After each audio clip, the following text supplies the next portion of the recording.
Hello guys. So now we shall be discussing regarding the high yield concepts in lower limb. Okay. So this would cover up most of the MCQs that will be asked in the exam for your lower limb. Okay. So when it comes to the lower limb, first of all, you have to know few important things. That if you look at this particular picture over here, right? So this is your pelvic bone, right? Now in this particular pelvic bone, what are the important things you can see? Is the first important thing which you can see here, this one, right? So this particular part over here is anterior to you, in front of you, right? So this is called as anterior, okay, and it is on the top, so you call it as superior iliac spine. What is this? Anterior superior iliac spine. Now when I tell anterior superior, there should also be anterior inferior. So below that you see another spine over here, right? So this spine over here is called anterior inferior iliac spine. So how many iliac spines we have got? We have got two important iliac spines. One is called as anterior superior iliac spine, and the other one is called as your anterior inferior iliac spine. So these are the two important iliac spines which we have got. Okay, right. So what I'm trying to put it here is that, so here you have got your anterior superior iliac spine like this. Okay, so this is your anterior superior iliac spine, and down here you know that you have got your this is called as pubic tubercle and pubic crest. Okay, so these are the two halves of the pubic bone which I have drawn, and here you have got your obturator foramen, right? And tell me, what is this particular part over here is called as your pubic tubercle. This is called as your pubic tubercle, and this particular part over here is called as your pubic crest. So we have got two important things. One is called as a pubic tubercle, another one is called as a pubic crest. For example, if I am drawing a line, okay, that is connecting anterior, this is anterior superior iliac spine. Okay, if I am drawing a line that is connecting anterior superior iliac spine all the way till pubic tubercle, till here. Okay, so till the pubic tubercle, whatever line I'm drawing here, this is called as your inguinal ligament. Okay, so what is this ligament called as? This ligament is called as inguinal ligament. Okay, all the way from the inguinal ligament, you have got your lower limb like this. So this is your lower limb. Now in this lower limb, this first part which I have drawn is called as a thigh. Okay, this is called as your thigh, and this part over here is called as your patella, and down over here you have got, what is this called as your leg, and down to the leg you have got a medial malleolus, lateral malleolus. Okay, so from the medial malleolus and lateral malleolus, the foot starts like this, right? So here you have got, what is this structure? This is called as your medial malleolus, and this particular part over here is called as your lateral malleolus. So we have got two important things. One is called as your medial malleolus, another one is called as your lateral malleolus. So this is your lower limb. Okay, now in this lower limb, what we shall do is that we shall first discuss what are the muscles that are present within the thigh region. Next we shall discuss what are the muscles that are present in the leg region. Okay, so but before we go into detail, let us finish up the basic anatomical structures over here. Okay, so what are the basic anatomical structures? So all of you know that what is this particular structure called as? This is your iliac bone, and this particular roof of the iliac bone here, this is called as your iliac crest. Okay, so this particular structure over here is called as your iliac crest. This is called as your iliac crest. Next, on the surface of iliac crest, you see a small bumpy elevation over here on both the sides. See, here also you see a small bumpy elevation. This is called as a tubercle of iliac crest. Okay, this is called tubercle of iliac crest. This is called as your what? Tubercle of iliac crest. Now when you come down all the way, okay, when you come down all the way, you know this particular bone over here is your pubic bone. Okay, pubic bone is having three important parts. So what are those three important parts? See, this part over here is called as superior pubic rami. Okay, so let me draw this down over here, you will understand it better.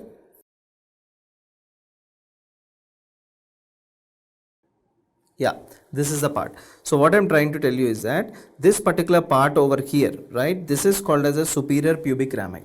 This is called as a middle pubic rami, and this one is called as a inferior pubic rami. So how many pubic rami we have got? We have got 3 pubic rami. Okay, so what are these 3 important pubic rami? So first here we have got this particular thing called as superior pubic rami. Okay, next this particular part over here is called as your middle pubic rami, middle pubic rami, and this particular lower part over here is called as your inferior pubic rami. This is called as your inferior pubic rami. So how many pubic rami we have got? We have got 3: superior pubic rami, middle pubic rami, and inferior pubic rami. These are the 3 important pubic rami which we have got. And in between the pubic rami we have got something called this particular structure as pubic symphysis. Pubic symphysis. So this is a particular structure which you have got in the center. Okay, so these are some of the basic anatomical parts which you have to know.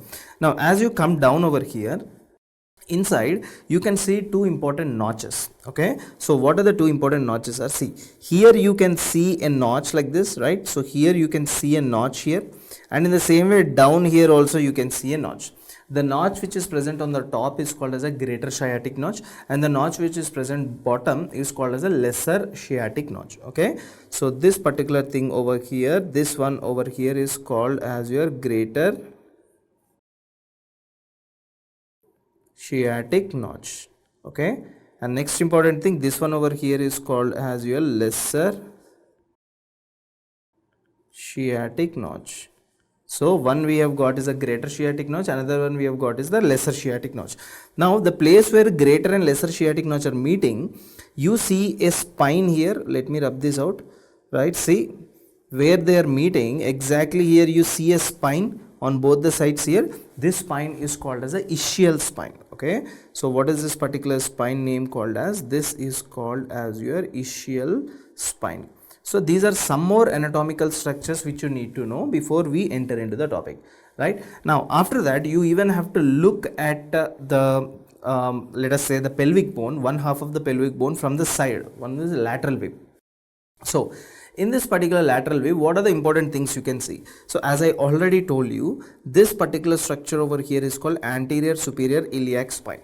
Okay, then down will be you called as anterior inferior iliac spine. Now when I tell anterior superior, there should also be posterior superior. When I tell anterior inferior, there should also be posterior inferior, right? So for example, here I have got posterior superior iliac spine, right? And this one over here is called posterior inferior iliac spine.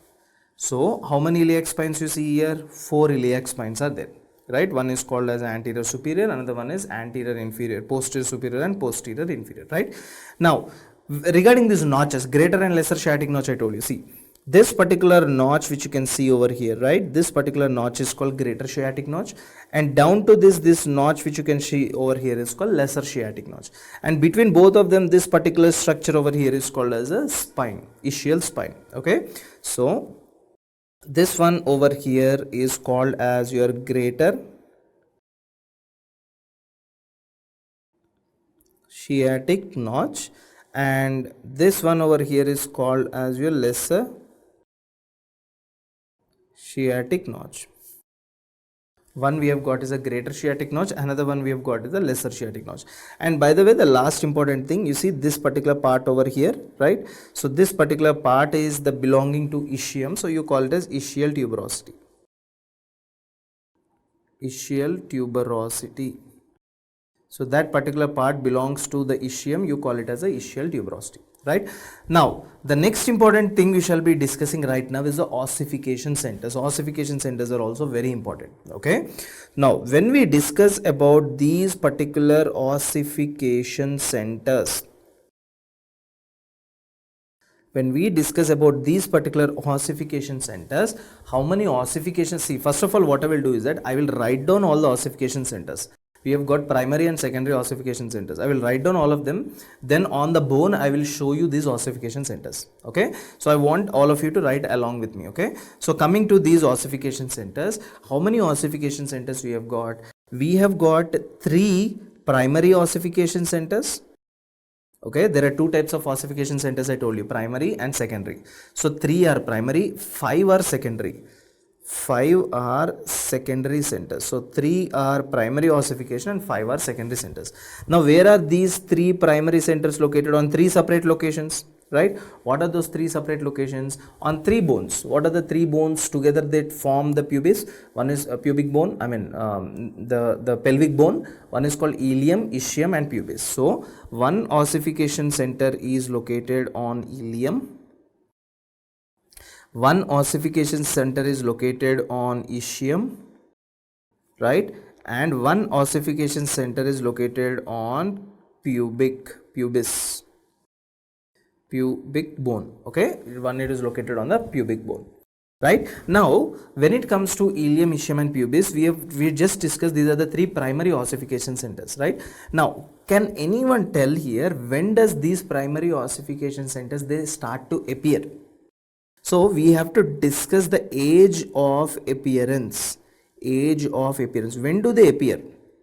When do they appear? They appear during first month or second month, third month, fourth month. When do they appear? And when do these ossification centers fuse? That is also very important. For example, the primary ossification center on ilium, it appears in second month of intrauterine life. During the second month of intrauterine life, I mean before the baby is born, during the second month of pregnancy, during that time only the primary ossification center is formed. One primary ossification center is formed on the ilium. Next, coming to the next one, third month. Coming to the next one, fourth month. So second, third, fourth. Okay. Now when do all these ossification centers fuse? All of these ossification centers fuse by 18th year after the birth, right. Once the child attains 18 to 19 years, so during this 18th year all these primary ossification centers they fuse. Okay. Now coming to the secondary ossification centers, how many secondary ossification centers we have got? 5. So where are these 5 ossification centers? 2 ossification centers are located in one location, the remaining 2 are in other location, and the remaining 1 is in the third location. So what are these 2 to 1? 2 secondary ossification centers are located in iliac crest. 2 secondary ossification centers are located on iliac crest. Okay, and remaining 2 are located on Y-shaped. I will tell you, don't worry. 2 are located on Y-shaped acetabular cartilage. Acetabular cartilage. I will show you where is this. Next, 1 is located on ischial tuberosity. Ischial tuberosity. So I think I've shown you where is ischial tuberosity, right? So in this particular picture, I've shown you where is this ischial tuberosity, right? Now, next important thing is that when do all these fuse? When do all these secondary ossification centers fuse? They fuse by 20 to 25 years. Okay, they fuse by 20 to 25 years. Okay, now let us look at these primary ossification centers as well as secondary ossification centers in this particular.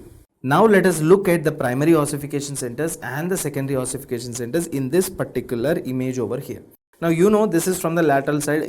I think I have already discussed anterior superior iliac spine, anterior inferior, posterior superior, posterior inferior. I also discussed this is greater sciatic notch, lesser sciatic notch, and this is your ischial spine. And this is your tuberosity, ischial tuberosity. These things I have already discussed, right? Now, all of you look here now. Where are they located? So first important thing is that 2 secondary ossification centers are located on iliac crest. It means 2 are located here on iliac crest. What are these? These are your secondary ossification centers. Okay, before we write down secondary, first we'll write it down the primary ossification centers. So regarding primary, what did I tell you? Primary, 1 located on ilium, 1 ischium, 1 pubis, right? So let us see here. See, this is your iliac bone. So one primary is located over here on the iliac bone, one primary is located on the ischium bone, and one primary is located on the pubic bone. So 3 primary ossification centers are done. Coming to secondary ossification centers, in which I told you on ischial tuberosity we have got 2 secondary ossification centers, right? Here they go. So on the iliac crest, so not ischial tuberosity, I'm sorry, this is a iliac crest. On the iliac crest, how many we have got? 2. Okay.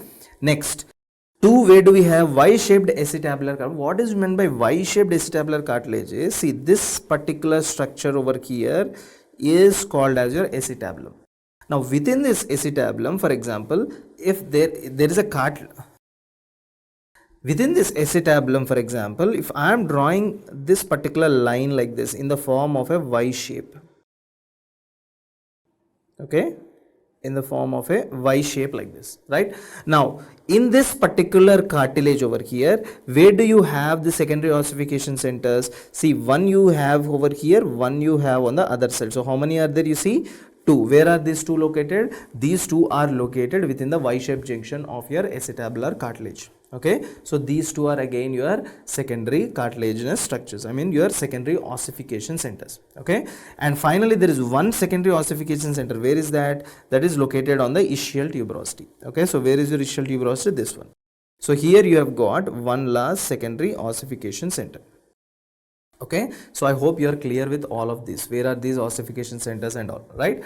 Now coming to the next important thing is that this question is most of the time that they have asked. So actually I have kept the pelvic bone from the top. If you look at this particular structure over here, you will understand now that how I am representing this pelvic bone over here.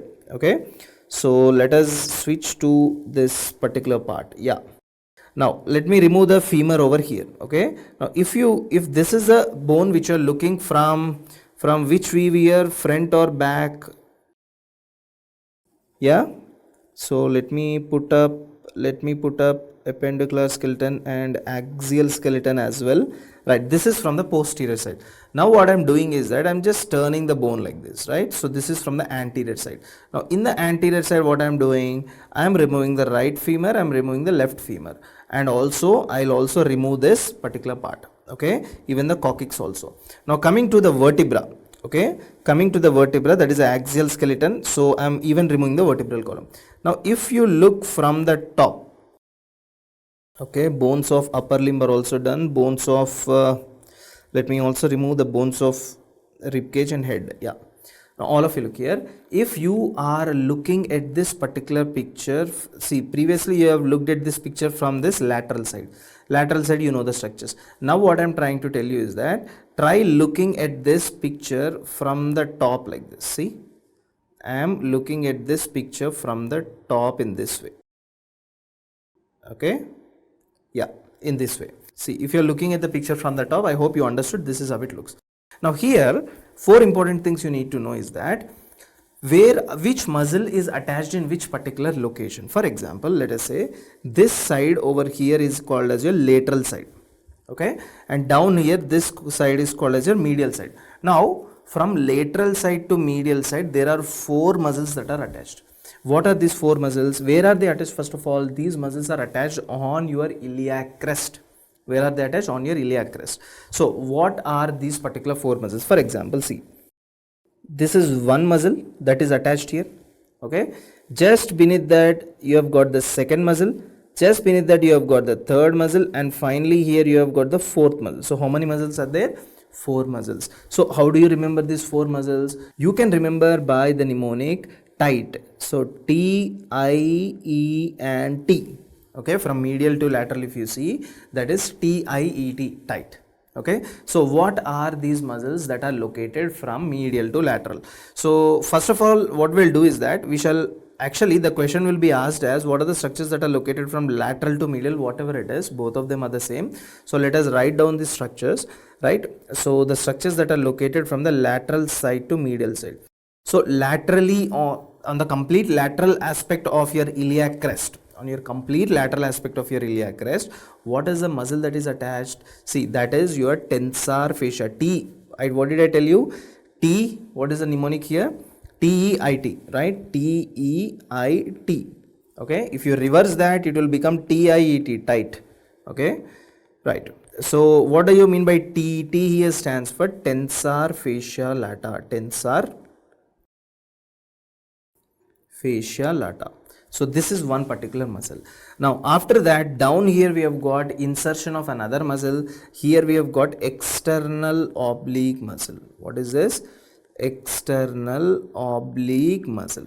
Okay, just beneath that we have got I stands for, one is external, then another one will be internal oblique muscle. So we have got external oblique muscle, we have got internal oblique muscle, and finally T stands for transverse abdominalis. Okay, transverse abdominis muscle,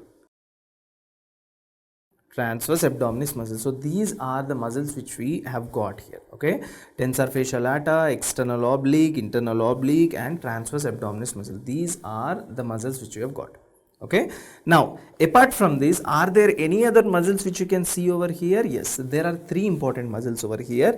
So here if you see, here on let us say the iliac crest, not exactly on iliac crest, on the iliac tubercle region. Okay, so here you have got two muscles that are attached. See, one muscle that is attached on the top, one muscle attached on the bottom. Okay, and on the complete other side, here you have got another muscle that is attached over here. Okay, so this particular muscle which is attached on the top is called as your gluteus maximus muscle. Gluteus maximus muscle, and the muscle which is attached down here is called as your erector spinae muscle. Erector spinae, gluteus maximus and erector spinae, and this particular muscle over here is called as your sartorius muscle. Sartorius muscle, one is gluteus maximus, erector spinae, another one is your sartorius muscle. Okay, right. Next important thing, let us look at another view. In this particular view, what are the muscles that are attached over here? Okay, so as I have already told you, TEIT, you remember, right? So TEIT. So what was TEIT? See, here it was T, that is tensor fasciae lata. Next E, what is this? External oblique. I stands for what? Internal oblique. And on the other side medially, what do you have? Transverse abdominalis. Okay, now if this is the lateral side, right? This is the lateral side. Wherever you have got this acetabulum, that will be the lateral side. Now if you look at this, we divide this entire picture into three particular regions. See, this is one region over here. Okay, this is the second particular region over here, and down here we have got the third region. Now what are these regions? So as I already told you, this is the place for insertion of the muscle called as gluteus maximus. So this is the insertion of that particular muscle, and that particular muscle over here is called as a gluteus maximus. How many gluteus muscles we have got? We have got three important gluteus muscles. One is called as gluteus maximus, medius, and minimus. Okay, so yahan pe what will be attached? Maximus. Next, the muscle that is attached over here, what is this? This is your gluteus medius, and finally the muscle that is attached over here is called as your gluteus minimus. Okay, so here we have got gluteus maximus. Okay, next here we have got gluteus medius, and down over here we have got the gluteus minimus. Gluteus minimus. So as I already told you, what are these? T, E, I, and on the other side you have got T. Okay, next important thing is that, see, exactly here, what did I tell you? This is your posterior superior iliac spine, this is your posterior inferior iliac spine. So on the surface of posterior inferior iliac spine, you have got a small muscle which is spear shaped, and that is called as piriformis. That is called as what? Piriformis. Okay, next, what is this particular structure over here? You see, this particular structure over here is called as what? This is your, yes, what is this? This is your acetabulum. On the top of the acetabulum, here you have got another muscle that is attached on the top of this acetabulum. This is called as a rectus femoris. Okay, what rectus femoris? This one is called as a reflected head of rectus femoris. Just write it as rectus femoris. So this is the attachment of your rectus femoris muscle. Okay, this is the attachment of rectus femoris muscle. If you look at the crest, what is this? This is called as your, this is the tuberosity. What is this tuberosity? This tuberosity over here is called as your ischial tuberosity, right? Now, in the center of ischial tuberosity, if I am drawing a line like this, right? So you have got three muscles that are attached. See, one muscle on the right side like this, okay? Another muscle on to the left side, and just beneath that you have got a third muscle over here. So there are three important muscles that are attached. So what are these three important muscles over here? So first, this is called as M. Okay, just remember it as M, T, F. now I'm leaving it to you what kind of mnemonic you wanted to frame. Okay, so it is MTF. So what does M stands for? Membranosus. What do you mean by membranosus? You know, we have got hamstring muscles. Hamstring muscles mein what are the muscles we have got? We have got semi-membranosus, half tendon, half membrane is called semi-membranosus, half tendon is called semi-tendinosus, right? And F stands for femoris. What femoris? Biceps femoris. Okay, so this MTF. MTF. What does M here stands for? Membranosus. That is your semi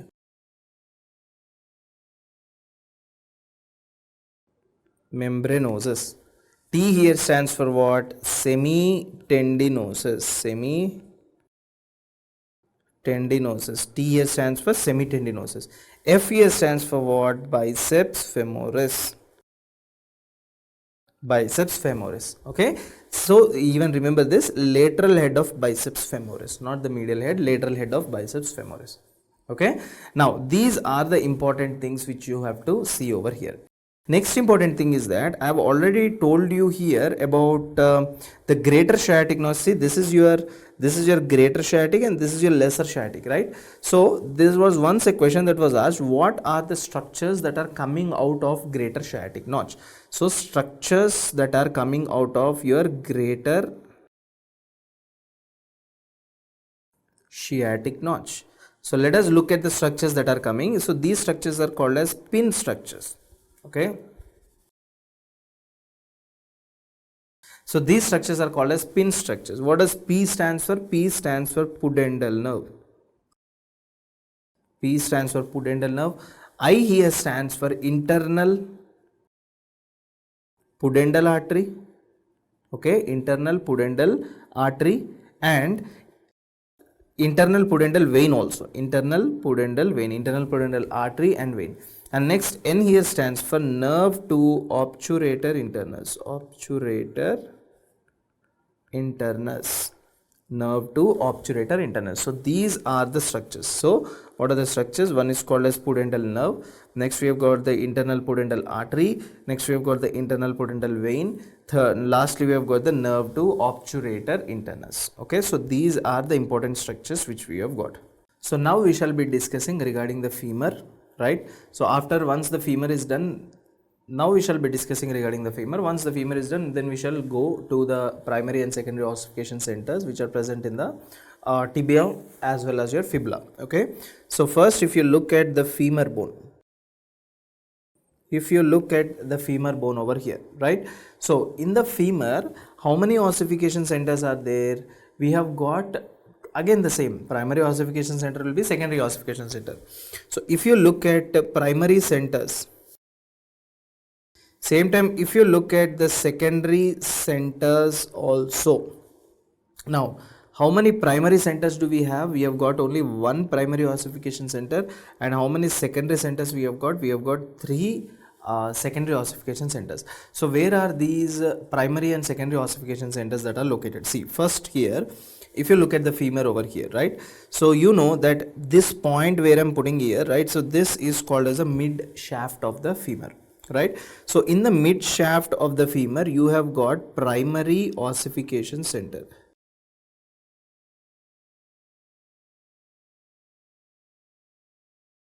So primary ossification center, where it is located?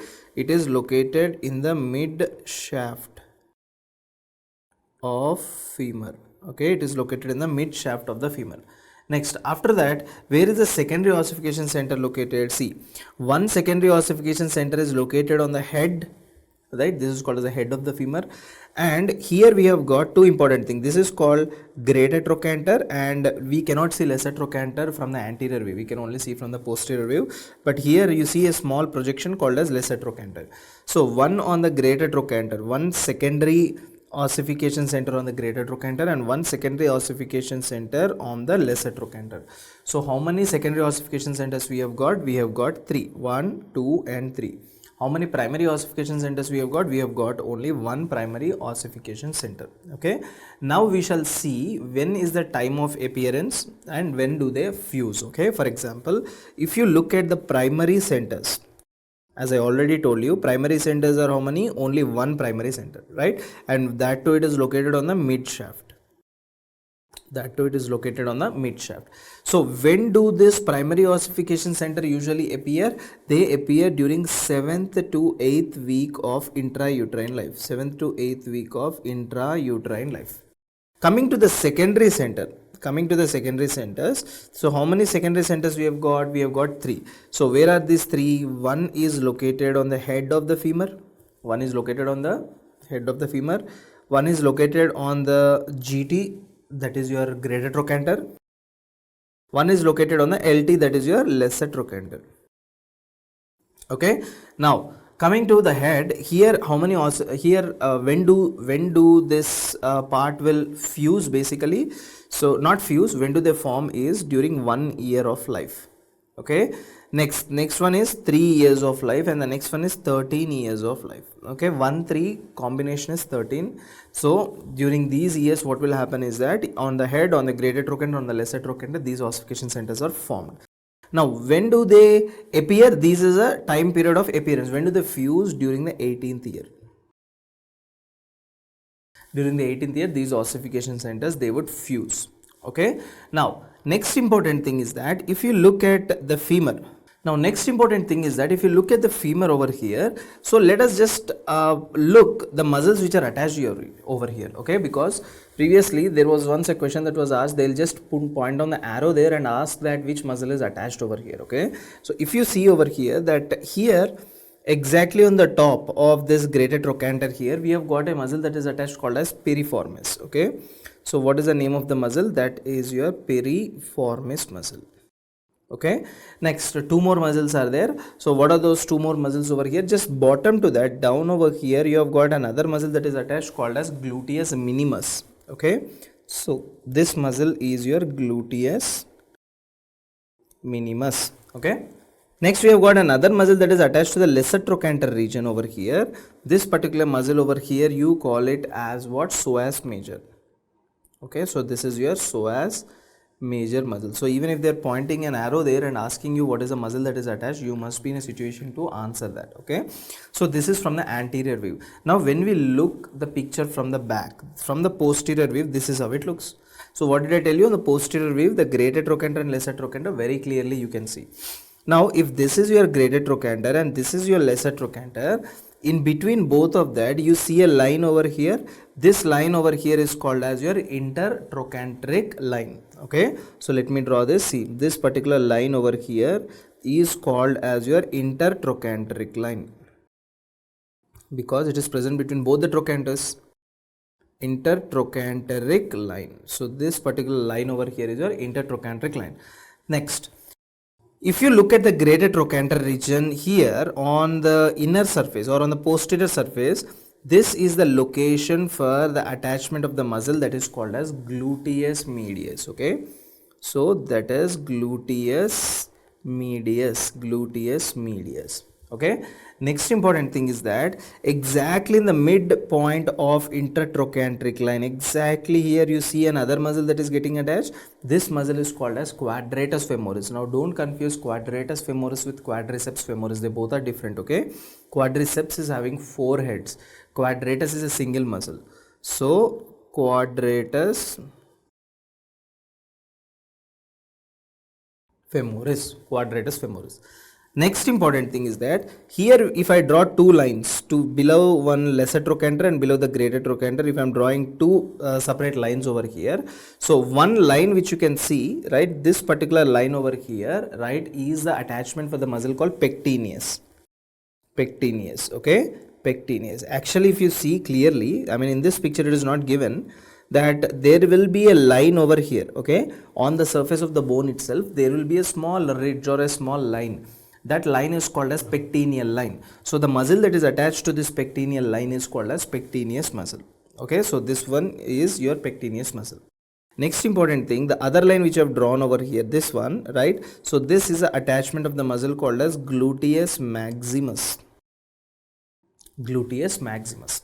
Okay, so these are some of the important things you need to know. And by the way, what did I tell you? I told you that this particular thing over here is called as your shaft. Okay, what is this called? Shaft. And next, wherever your head is there, that is called as a medial surface. The opposite will be called as your lateral surface. Now if you look at the shaft of the femur, if you look at the shaft of femur, one very important thing I have to note it down over here. What is that? What are the muscles that are attached from the lateral side all the way to the medial side? Means if this is a shaft, so this will be your lateral side and this will be your medial side. So what are the muscles that are attached from lateral to medial? We shall learn now. Okay, so how do you remember all those muscles? Just remember by the mnemonic: I love brother. Okay, I love brother, and my brother loves me. I love brother and my brother loves me. So this is how you need to remember, and these are the structures from lateral all the way to the medial side. Lateral all the way to the medial side. Okay, now what do you mean by I over here? I stands for, see, first of all, the muscle is vastus. Okay, vastus, we have got three muscles. One muscle lying on the lateral side is called vastus lateralis. One muscle lying on the medial side is called vastus medialis, and one muscle lying in the center is called vastus intermedius. So I stands for what? Vastus intermedius. Vastus intermedius. After that, we have got L over here. What does L stands for? L stands for vastus lateralis. L stands for vastus lateralis. Next, after that we have got B over here. What does B stands for? B stands for biceps femoris. What does B stand for? B stands for biceps femoris. Next, after B, next we have got M. What does M stands for? M stands for magnus. What magnus that is present in the thigh? That is your adductor magnus. Okay, that is your adductor magnus. We have got your adductor magnus. Now, how many adductor muscles we have got? We have got three adductor muscles. One adductor muscle is short, you call it as brevis. One adductor muscle is long, you call it as longus. One adductor muscle is very large, you call it as magnus. So, one is called as your adductor magnus. After adductor magnus, B stands for which adductor muscle? Brevis. And L stands for which adductor muscle? That is longus. So, adductor magnus ho gaya. Next, we have got adductor brevis, and next we have got adductor longus, adductor magnus, brevis as well as longus, right? And finally we have got ME stands for what? Medialis. So what medialis over here? This is your vastus medialis. We have got vastus medialis over here. Okay, so these are the muscles that are located all the way from the lateral side to the medial side. Okay, so lateral most we have got vastus intermedius, and medial most we have got vastus medialis. Okay, so these are the muscles which you need to remember from the lateral all the way to the medial side, that too in the mid shaft of the femur. I mean, these origins of the muscle are not exactly in the mid shaft, right? These origins are from different, or some of the origins of these muscles are from greater trochanter, lesser trochanter and all. Some of them they originate from the pectineal line, linea aspera and all. But exactly if I make a section of mid shaft and if I see the muscles right now there, right? So what muscles I have from lateral to medial, that is very important to know. Next important thing is that let us now discuss about your tibia as well as fibula. Okay. Let us now discuss the muscles that are present in the tibia as well as fibula. For example, repeat. Let us now discuss about what are the ossification centers which we have got in the tibia as well as the fibula. Okay. So when it comes to tibia, so what I'll do is that tibia and fibula together itself I'll teach you. Okay. So first important thing which you need to know over here is that you see this bone.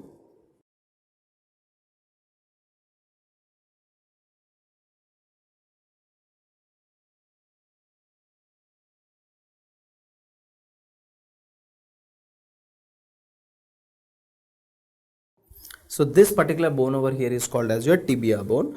I think I need to make some small corrections over here. So this particular bone over here is called as your tibia bone. Yeah. So this bone over here is called as your tibia bone. Now always and always remember, wherever fibula bone is present, that is your lateral side. For example, if I am drawing fibula bone over here, right? So this becomes your lateral side and the opposite one becomes your medial side. So this is your fibula bone. And by the way, coming to the malleolus, I told you, so this will be your lateral malleolus, this will be your medial malleolus. Okay. Now next important thing is that, first of all, let us discuss about the primary ossification centers. So how many primary ossification centers we have got? Two primary ossification centers. See, one primary ossification center is located in your tibia, another primary ossification center is located within your fibula. Okay. Now this particular primary ossification center which is located here, right? Now what we have to discuss is that during which week do they form? Okay, so when is the time of appearance? That is during the 7th week of intrauterine life. 7th week of intrauterine life.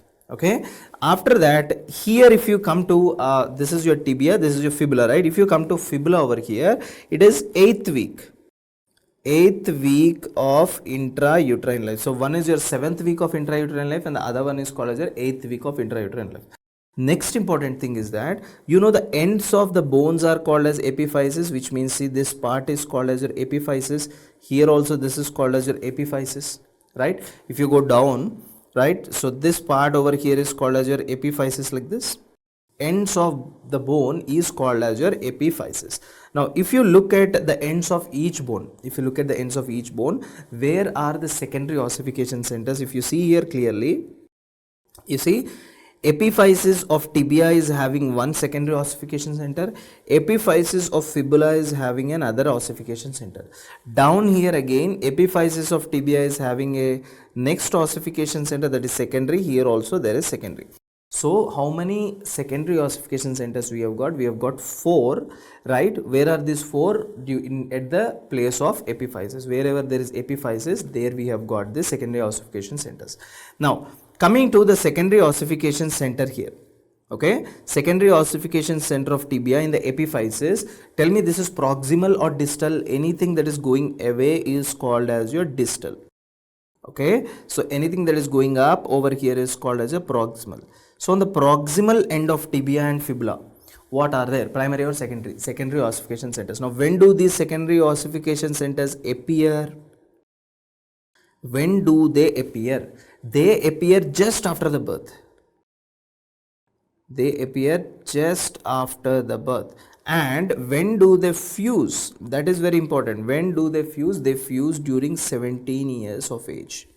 Okay, fuse during 17 years of age. So now let us look at the proximal side, secondary ossification centers of fibula. Okay, so here again, here also two important things we have to discuss. When do they appear and when do they fuse? So tell me, when do they appear over here? They appear during the 4th year. They appear during the 4th year. And when do they fuse? They fuse during the 18th year of life. 4th year and 18th year of life. Okay, right. So these are the important things which you need to know over here.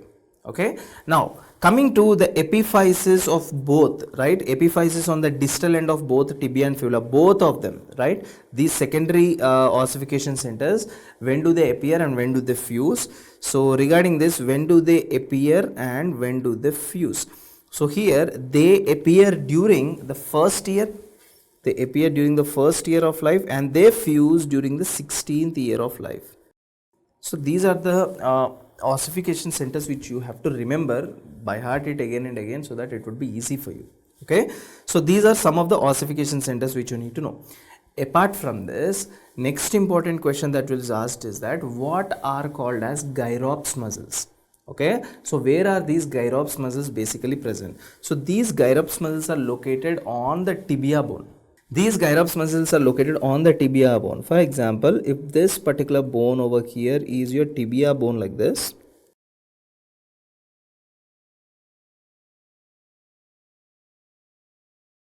this particular bone over here is called as a tibia bone, and you know that here we have got a tuberosity on the tibia called as tibial tuberosity. All of you know this. Above this tibial tuberosity, there is actually a ligament that is getting attached over here. This is called as a patellar ligament. Okay, just side to the patellar ligament, we have got three important muscles that are inserted over here. For example, you see this particular muscle that is inserted over here, this particular muscle is called sartorius. Okay, after the sartorius we have got another muscle here, this is called as gracilis. Okay, after that we have got a third muscle over here, this is called as semitendinosus. So what are the three important muscles which we have got over here? So what are the three important muscles we have got over here? So this particular muscle over here is called as your sartorius muscle. Sartorius, and the second muscle over here is your gracilis, and the third muscle over here is your semimembranosus or tendinosus. It is tendinosus, semitendinosus muscle. Okay, now all these three muscles together you call it as gyrops muscles. So what are gyrops muscles? Very important. Sartorius, gracilis and semitendinosus, you have to tell it in a linear way. I mean, you have to tell it one after the other. That is sartorius first, next gracilis, next semitendinosus. So how do you remember is that there is G stands for girl in the center, and there are two surgeons on opposite side. So girl between two surgeons. Girl between two surgeons. Girl between two surgeons. So girl is gracilis, surgeon one S is sartorius, another surgeon is semitendinosus. Okay, so this is how you remember. And by the way, not to forget that this is your not patellar, this is your what? Tibial tuberosity.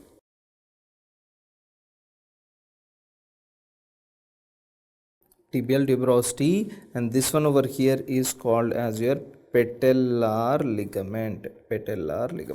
Okay, so these are the two important things which you need to know. Right, now there was one question that is most of the time that was asked, right, that is called as locking of femur, unlocking of femur. This is very important concept. Okay, locking of femur bone, locking of your femur, and unlocking of your femur. Unlocking of your femur. Now what do you mean by locking and unlocking of your femur? For example, if you are doing medial rotation of the femur, if this is a femur, let us say this is a femur, if there is medial rotation of the femur, this is called locking of femur, and if there is lateral rotation of the femur, this is called as unlocking of the femur. Okay, so we have got two important things. One is called as locking and unlocking of the femur. So locking is nothing but medial rotation of femur. Unlocking is a lateral rotation of femur. Okay, now when it comes to the medial rotation of the femur, right, so the muscle over here responsible is vastus medialis. Next, here we have got another muscle called as popliteus. So two important muscles, one is called as vastus medialis and the other one over here is called as popliteus. Okay, next important thing, so these are the two muscles that are responsible for locking and unlocking. For locking which muscle? Vastus medialis. For unlocking which muscle? Popliteus. Now if you are looking at the tibia from the top, right, from the top, so how does the picture look from the top and what are the structures that are present, we have to discuss right now. Okay, so what are the structures that are present from the anterior side to the posterior side? Okay, so for example, if you are looking at the tibia from the top, this is how it looks. So if you are looking at the tibia from the top, this is how it looks.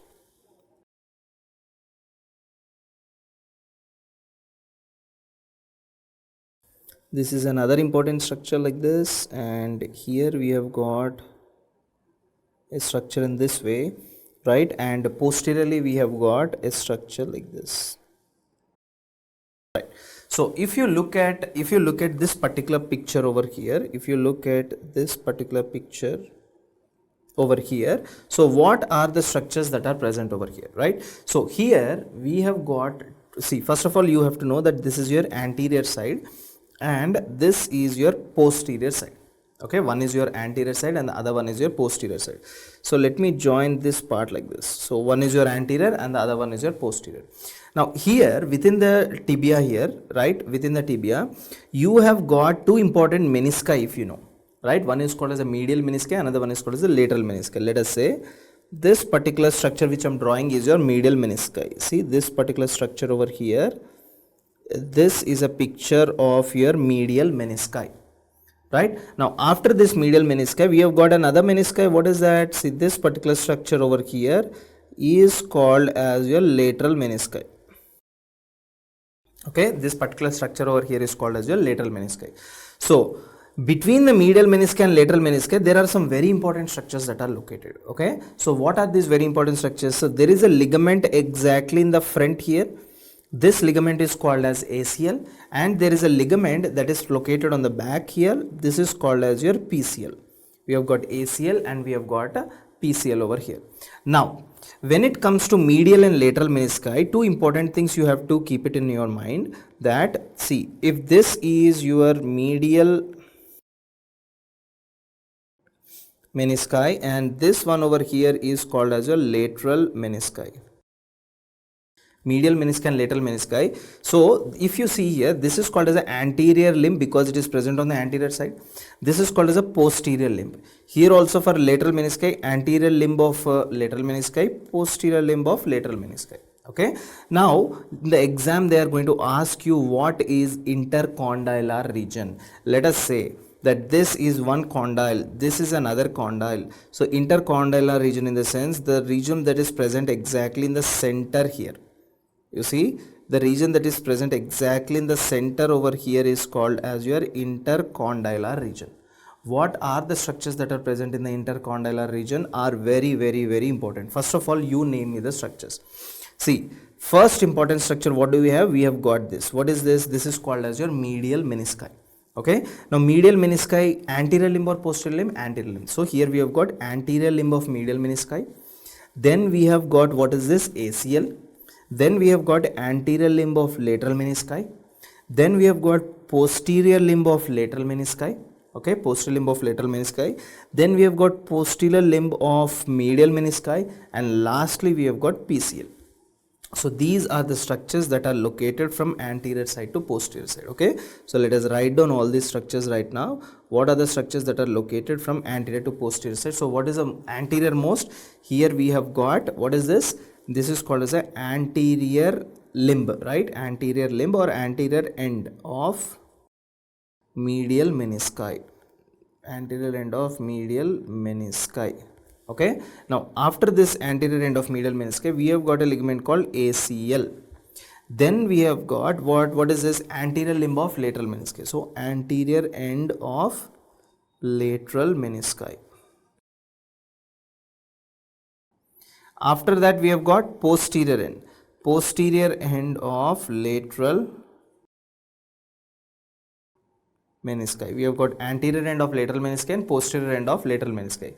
After that, we have got another important thing, that is your, after anterior end, we have got the posterior end. We have got the posterior end of medial menisci. Posterior end of medial menisci, and finally we have got what? We have got PCL. We have got another important ligament called as PCL. So these are the structures from the anterior side, to the posterior side, which you have to remember at any cost. So these are very, very, very important structures. Okay. So after discussing this, another important clinical point I want to tell you is that, so there is some few important fractures which you need to know. Okay. For example, you see over here that this is your first metatarsal. Okay, this is your second metatarsal, this is your third, fourth and fifth. If you look at the fifth metatarsal here, this is called as the styloid process of the fifth metatarsal. So if there is a fracture of the styloid process of fifth metatarsal, this condition you called as Jones fracture. Okay, so if there is fracture of styloid process, if there is fracture of the styloid process of the fifth metatarsal, you call this condition as Jones fracture. Jones fracture. In the same way, we have got another fracture. Okay, let me show you another picture here. You see there is a fracture line over here in the Jones fracture, right? Another important fracture is that, for example, soldiers when they are marching, right? So when there is aggressive prolonged march by these soldiers, so what used to happen is that the second and the third metatarsal, the neck of or the shaft of the second and third metatarsal used to fracture. Okay, that is called as march fracture. Because of excess marching, this fracture has happened. That is why it is march fracture. Here you can see only one. You see the neck of the second metatarsal has been fractured. Okay, so because of aggressive prolonged marching, because of aggressive and prolonged marching, so the second and the third metatarsal, okay, second and the third metatarsal used to fracture, and this fracture over here is called as your march fracture. This was called as which fracture? That is called as your march fracture. Now there are some very important one-liner questions that are frequently asked in the exams. Okay? So what are these one-liners? You have to know. So what is the longest as well as the strongest bone in the body? So what meant by this? This is called as your femur. So femur is your strongest as well as the longest bone in the body. Now what is the, let us say, largest sesamoid bone? We have got sesamoid bones, like we have got pisiform bone, all these are sesamoid bones. Sesamoid, right? Pisiform bone, we have got patella also. So what is the largest out of all? That is your patella. So patella is the largest sesamoid bone which you have to know. Next, if I ask you what is the most common site of fracture of the femur, that is the neck of the femur. So commonest, okay, most common site for the fracture of femur, okay, so that site is, what will be that? That is your neck of the femur. Neck of femur is the most common site. Next important thing is that if I ask you what is the largest nutrient artery in the body, the artery that is supplying to tibia, okay, so what is the largest nutrient artery in the body? Largest nutrient artery in the body, that is called as your nutrient artery of tibia. Nutrient artery of tibia. Okay. Next important thing, what is the largest and strongest bone of your foot? What is the largest and strongest bone of your foot? What is the largest and the strongest bone of your foot, guys? So that is your calcaneum. So that is your calcaneum. Calcaneum is the strongest and the largest bone of your foot, especially for the foot. And remember one thing, then this calcaneum is also given one more importance, that this calcaneum is the first bone to ossify. Okay, calcaneum is the first bone to ossify. But what is the first bone to ossify overall in your body? That is your clavicle. It ossifies during 5th to 6th week of your intrauterine life, which I have discussed it in the upper limb lecture. Okay. Next important thing is that which is the shortest and strongest metatarsal bone? Okay, shortest and strongest metatarsal. Shortest and strongest metatarsal bone is your first metatarsal. Shortest and the strongest metatarsal is your first metatarsal. If I ask what is the longest metatarsal bone? Longest metatarsal. Which one will be your longest metatarsal? That is your second metatarsal. Second metatarsal is your longest metatarsal. Okay, so these are some of the very important things which you need to know here. These are most important one-liner questions which are usually asked in the exams. Okay, so now after this we shall start discussing one by one. As I already told you, the thigh, after that the leg, the foot and all, we shall discuss one by one. Right guys, so we were as I already told you that we will discuss in each section. First we'll discuss thigh, and after that leg, and all the clinical parts that are necessary over here. Okay, we shall also discuss about the blood supply, right, the nerve innervation and much more things over here. Okay, so first important thing you need to know over here is that, so let me draw this particular picture over here just to remind you, this is your pubic tubercle. Okay, and next you have got your pubic crest, and this is your pubic bone, and this is your what is this? This is your obturator foramen. The same thing you have on the opposite side as well. So this is an important thing. Next, after that, here you have got your anterior superior iliac spine, right? Sorry, so as I already told you, this is the structure that is present in the bottom over here, right? So where is your anterior superior? So here was your anterior superior iliac spine, right? I also told you that the ligament that is connecting both of them is your inguinal ligament, okay? And down here you have got your thigh like this. So this is your thigh, this is your thigh, and down here you have got your patella, and after that you have got your leg over here, right, with a medial malleolus and a lateral malleolus, and this is your foot. Okay, so this is a structure which you need to know over here. Now here, important thing you need to know over here is that we first of all we shall right now make a section of your thigh, and we shall discuss what are the structures that are located. But before we make a section of your thigh, all of you know that the bone which you have over here, right? So this particular bone over here is called as a femur bone. All of you know that, right? This is your femur bone. Now if I am making a section of femur bone, so femur bone is actually looking in this way. This is how the femur bone looks, right? So what is this?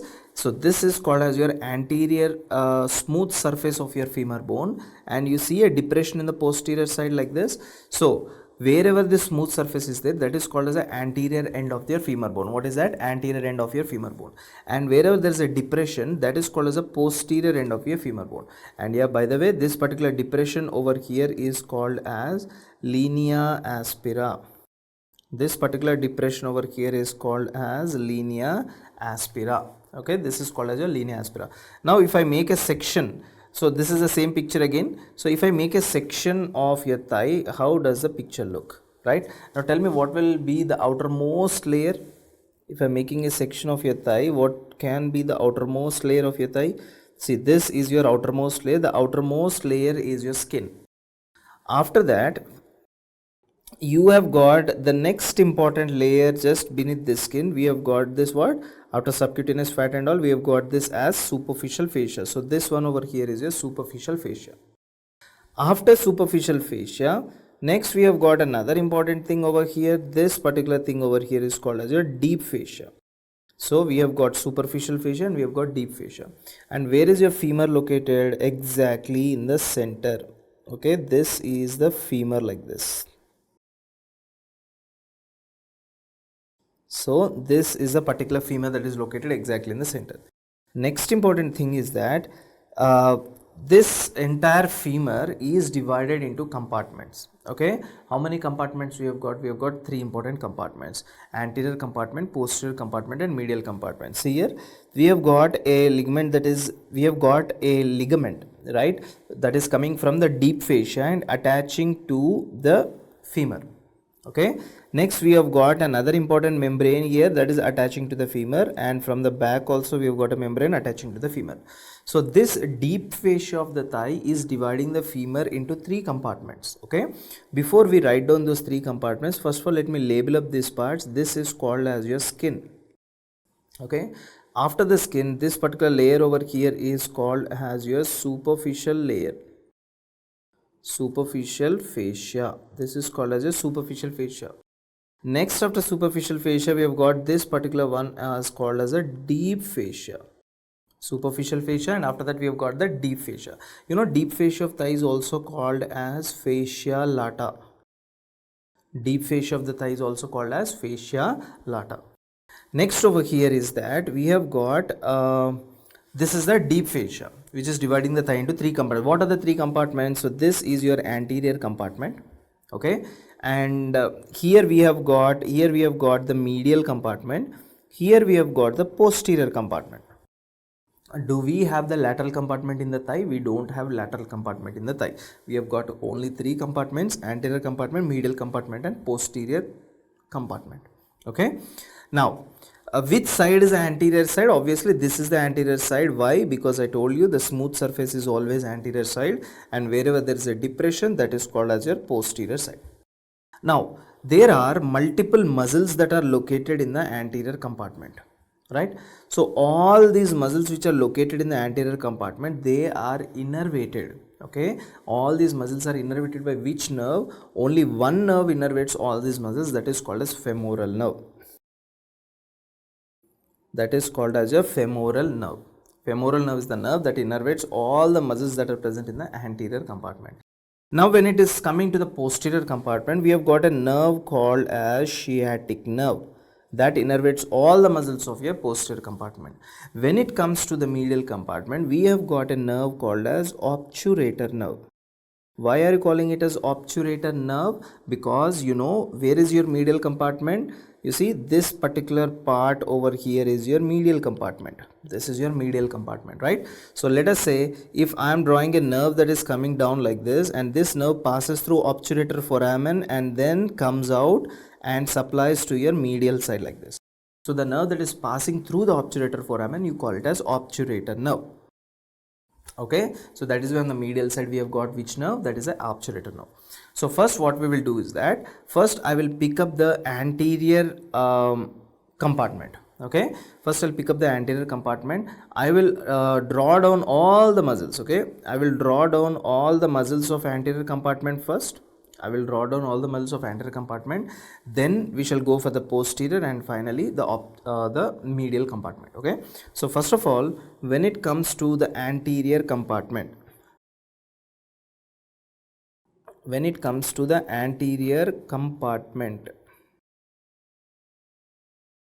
of thigh, when it comes to the anterior compartment of the thigh, what are the important things you need to know? That anterior compartment has got two important actions, right? For example, when you are kicking someone, right? So when you are lifting your leg and kicking someone, what is happening? Your knee is extended, or your knee is flexed, your knee is extended and your hip is flexed. So anterior compartment muscles have got two important actions. What are those two important actions? That is, it performs extension of knee. Either it performs extension of knee or it performs flexion of hip. Okay, two important actions, either extension of knee or flexion of hip. For example, in that karate position, you know, one leg is vertical, one leg is completely straight. Now when one leg is completely straight, you see, let us say this is your knee, the knee is flexed or extended, but coming to the hip is flexed. When you are in a standing position, the hip is extended, but when you are lifting the leg like this, what is happening? The hip is flexed. So anterior compartment muscles do this action, two important actions: flexion of hip, extension of knee. So let us see what muscles are responsible for performing extension of knee, and later we'll discuss what muscles are responsible for flexion of hip. Okay, so first muscle which is responsible for extension of knee is rectus femoris.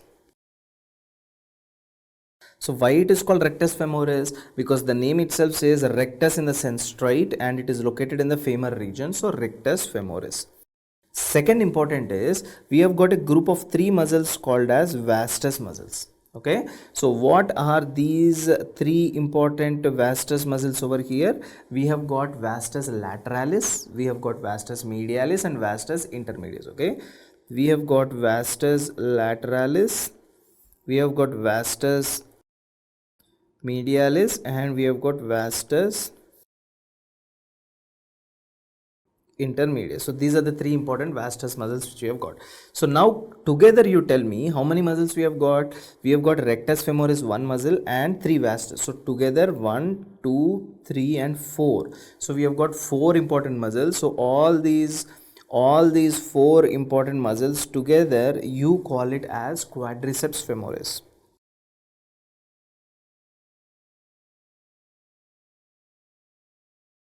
You call it as quadriceps femoris. Next, when it comes to the flexion of hip, what are the muscles that are responsible for flexion of hip? So we have got 3 important muscles. So what are those 3 important muscles? The first muscle is called as your sartorius muscle. Next important muscle which we have got is pectineus muscle. Pectineus is the second important muscle, and third important muscle is your psoas muscle. Out of this, there are 2 important psoas muscles. One is called as your psoas major muscle, another one is called as your psoas minor muscle. psoas major as well as psoas minor. So let us see one by one where are these muscles that are located. First important muscle we shall be discussing is your sartorius. Okay, sartorius muscle. Now when it comes to the sartorius muscle, important thing you need to know, let me drop this particular part over here. Let us say this is your iliac crest, anterior superior iliac spine, anterior inferior iliac spine. Okay, so you see, no need to confuse that this is your anterior superior iliac spine. Okay, next down to this you have got what? You have got your femur like this is the head of the femur, and this is your greater trochanter, this is your lesser trochanter. Okay, and down here all the way you have got your, what is this? This is your femur bone. Next down to this, here you have got your tibia. This is your tibia, and all of you know, just side to the tibia, whatever bone you have got over here is your fibula. This is your fibula bone. Okay, so these are the important structures over here. Now when this is your tibia, and remember one thing, this surface is called as a medial surface of your tibia. Which surface is this? Medial surface of your tibia. Now where is the origin of the muscle? Origin of, let us say, sartorius, it is from the anterior superior iliac spine. Now from here this muscle originates, and this muscle goes all the way and inserts to the medial surface of tibia like this. Medial surface of tibia. Okay, and this is the particular muscle over here, right? And this muscle over here is called as what? This is called as your sartorius muscle. Okay, this particular muscle over here is called as your sartorius muscle. So this muscle over here is called as your sartorius muscle. Okay, so origin of the sartorius is from, what is the origin of the sartorius? It is from the anterior superior iliac spine. And where is this muscle inserted? This muscle is inserted onto the medial aspect of tibia.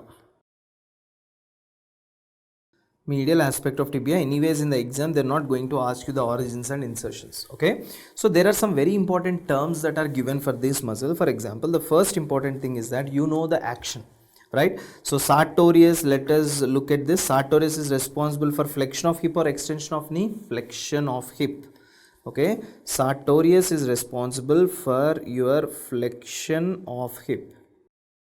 Sartorius is responsible for your flexion of hip. Second important thing, what is the shape of this muscle? This is a S-shaped muscle. Okay, so this is a S-shaped muscle. Third important thing is that this is one of the longest muscle in your body. Okay, this is the longest muscle in your body. Fourth important thing is that this muscle is also called as Taylor's muscle. Taylor's muscle, and this muscle is also called as a honeymoon muscle. Okay, honeymoon muscle. Now why this muscle has to be called as a honeymoon muscle? Because you know what are the actions you basically perform in the honeymoon. So there are three important actions you perform in the honeymoon. What are they? For example, you do flexion of your hips. Yes or no? You do flexion of your hips. After flexion of your hips, what do you do? After flexing the hips, you open the hips out. I mean, you stretch the hips apart, right? So that is called adduction or abduction. That is called as abduction of your hips. Abduction. Okay. And finally, you externally rotate your hips. You externally rotate your hips. External rotation, and the rest is the history, right? So what are the important things you do there? Flexion, right? Abduction and external rotation. Okay, even if you don't know these actions, the names of these actions, I'm pretty sure you can perform these actions, right? So these are the three important actions that are seen in this honeymoon muscle. So if I ask you what are the functions of the sartorius, what will you tell? Flexion of hip, abduction, as well as the external rotation. Okay, so these are the important things which you need to know regarding this particular thing. Now after this, the next important muscle we'll discuss is the quadriceps femoris. Very important, because many times the clinical questions have been asked. Okay, so for that, let me and yeah, by the way, you see this muscle? This muscle is originating over here from anterior superior iliac spine, and this muscle is inserting to the medial surface of tibia. What muscle it can be? This is your sartorius, right? You see this anterior superior iliac spine to the medial surface of tibia, that is your sartorius muscle. So this muscle over here is your sartorius. sartorius muscle over here. Okay, next important thing, yeah, and by the way, as I already told you, let me discuss first about the quadriceps femoris, the four muscles, right? They're very important, and after that I'll discuss the rest. Okay, so for example, let us say this particular thing which I'm drawing over here is iliac crest, anterior superior iliac spine, anterior inferior iliac spine.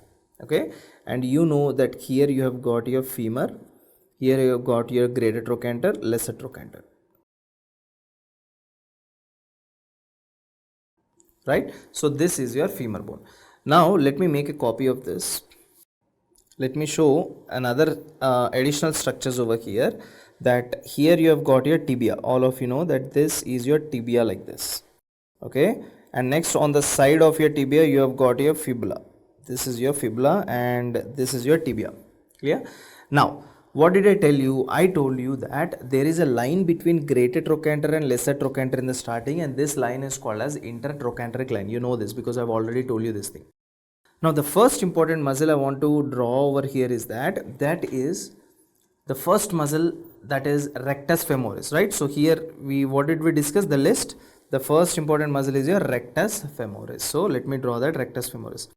From where does rectus femoris originate? You know very well from where it is originating. That is, this part is your anterior superior iliac spine, and down to this is anterior inferior iliac spine. From anterior superior iliac spine, which muscle originated? That is your sartorius. Now from anterior inferior iliac spine, the muscle that is originating is rectus femoris. So this is the rectus femoris. What did I tell you? Rectus matlab straight. So this muscle is straight like this. You see, this muscle is completely straight, and that is exactly located in the center. So this particular muscle over here, right, which is straight and located in the center over here, is your rectus femoris. So this muscle over here is your rectus femoris muscle. So next, coming to the remaining three. What are the remaining three vastus muscles we have got? What are these three vastus muscles? So where is the insertion of rectus femoris? I will tell you later on. Okay, I'll tell you later on where is the insertion. So this is rectus femoris, and you already know where is the origin. So insertion I'll tell you later on. So coming to the vastus muscles, as I already told you, three vastus muscles: vastus lateralis, medialis, and intermedius. So from where does vastus lateralis start? Vastus lateralis originates above the intertrochanteric line. Where does vastus medialis? Vastus medialis originates below the intertrochanteric line. Okay, above and below the intertrochanteric line. So from above the intertrochanteric line, a muscle is moving laterally like this. You see, a muscle is going laterally like this. Any muscle that is going laterally should be called as what? Vastus lateralis. So this particular muscle which I am highlighting right now is your vastus lateralis. Next, from below the intertrochanteric line also, I'll use another color. You see, below the intertrochanteric line also another muscle is starting, and this muscle goes medially like this. So one is going laterally, one is going medially.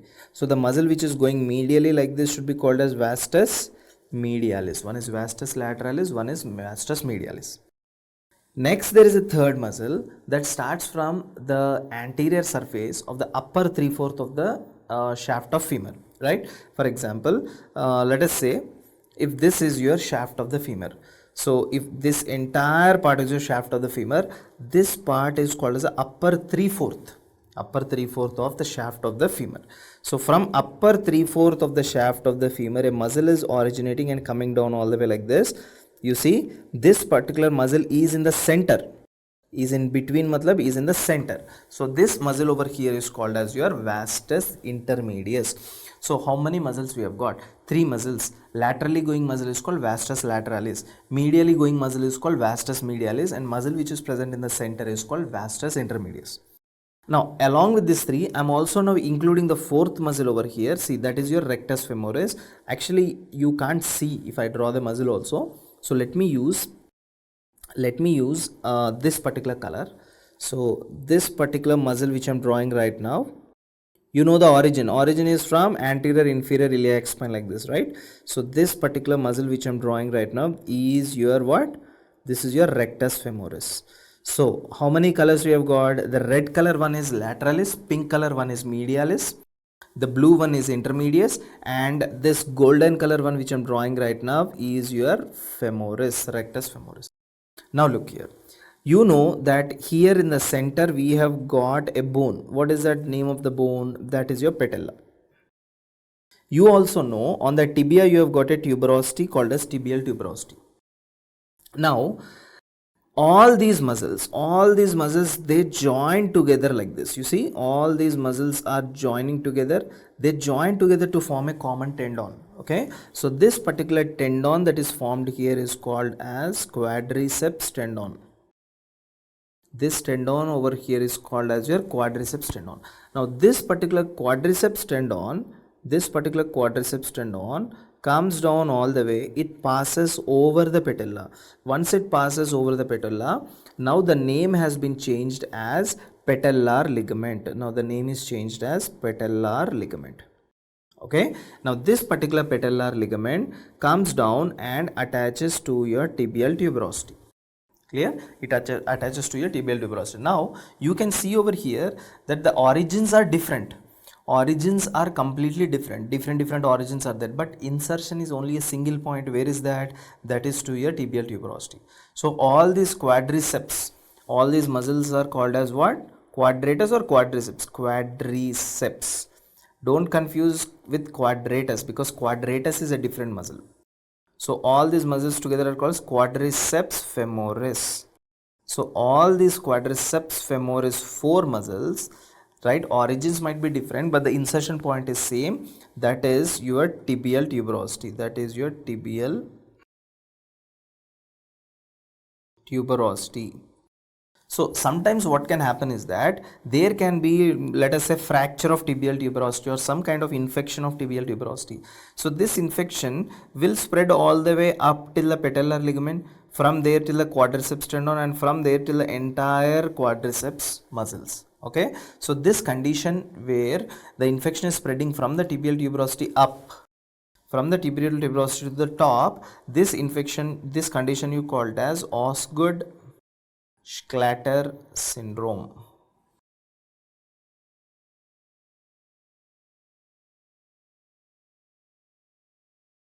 Osgood Schlatter syndrome. Okay, so if you can see here that this particular thing over here is called as your tibial tuberosity.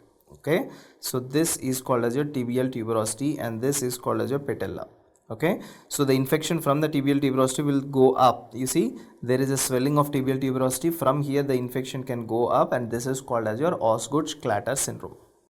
Next important thing is that, as you can see here, right, you see there is a muscle that is originating from anterior inferior iliac spine, and this muscle is perfectly straight over here.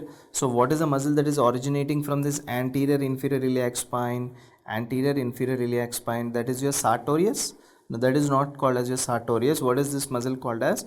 This particular muscle is your rectus femoris.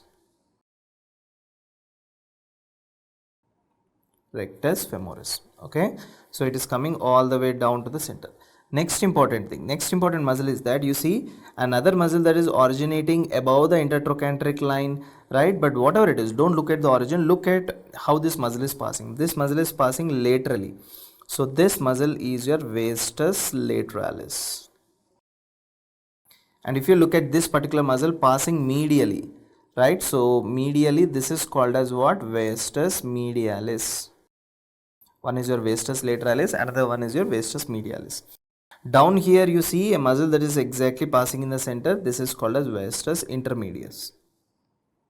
Now don't confuse here.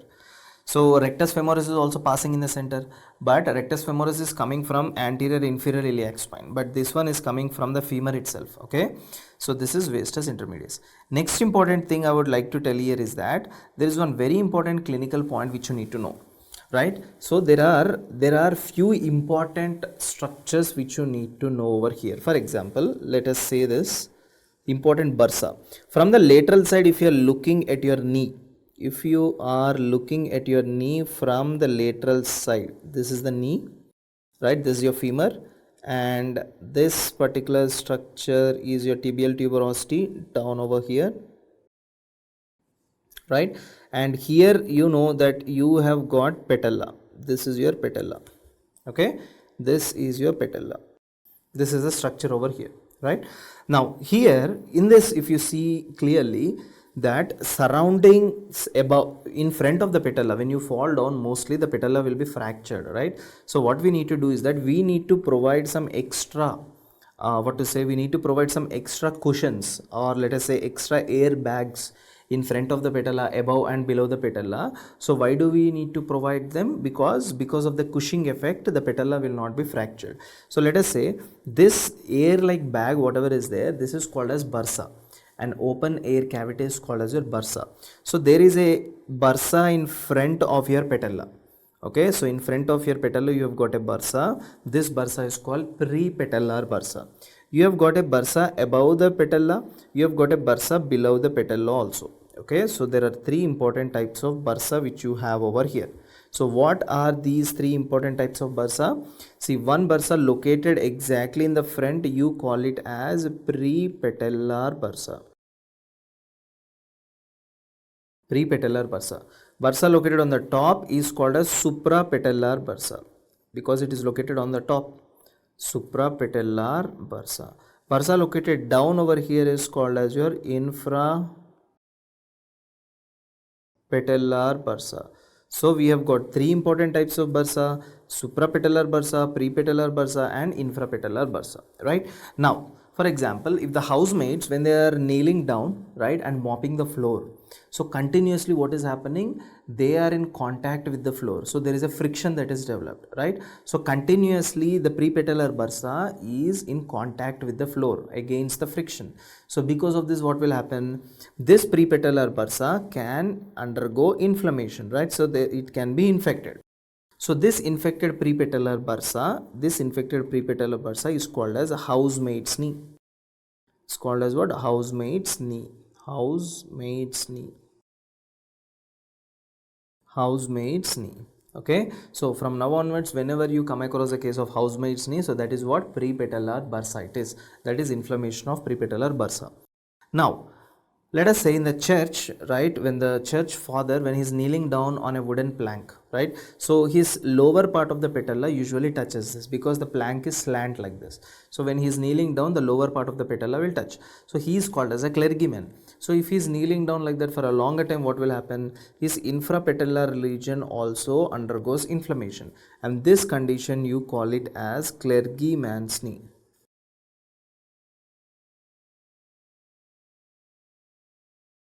Clergyman's knee.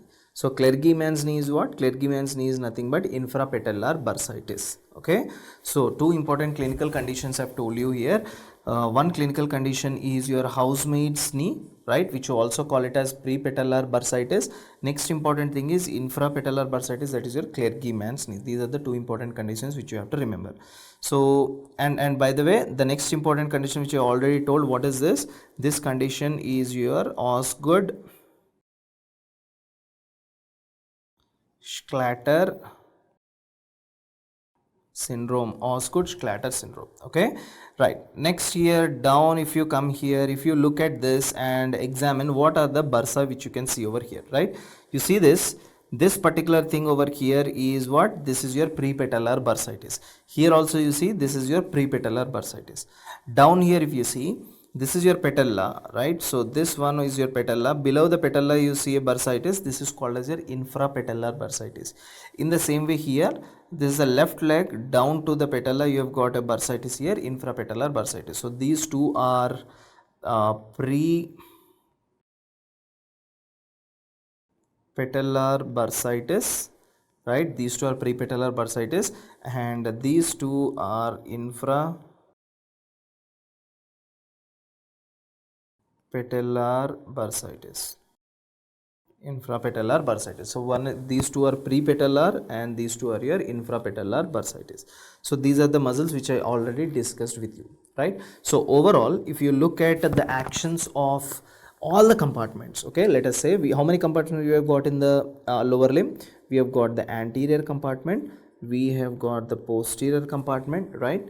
We have got the posterior compartment, we have got the medial compartment, no lateral compartment, right? We have got the medial compartment. If you look at the anterior compartment here, let us look at the flexion. Let us also look at the extension. Now, in the anterior compartment, who is doing the flexion? Hip. right? In the anterior compartment muscles, right, anterior compartment muscles, they cause flexion of what? Hip. They cause extension of what? Knee. They cause extension of knee and flexion of hip. Coming to the posterior compartment, anterior compartment will be opposite of posterior compartment. So here there will be flexion of knee and extension of hip. Coming to the medial compartment, you already know about the story of medial compartment. All the muscles of medial compartment, they are adductors. They are called as adductors. They are responsible for adduction. Okay, they are responsible for what? Adduction. Now we shall discuss what are these adductors, what are the names of this, right? I mean, we are right now discussing about the medial compartment. Then you will understand why did I tell that all of them are adductors. Okay. So now we shall be concentrating mainly on the medial compartment. Okay, we shall look at the muscles of the medial compartment.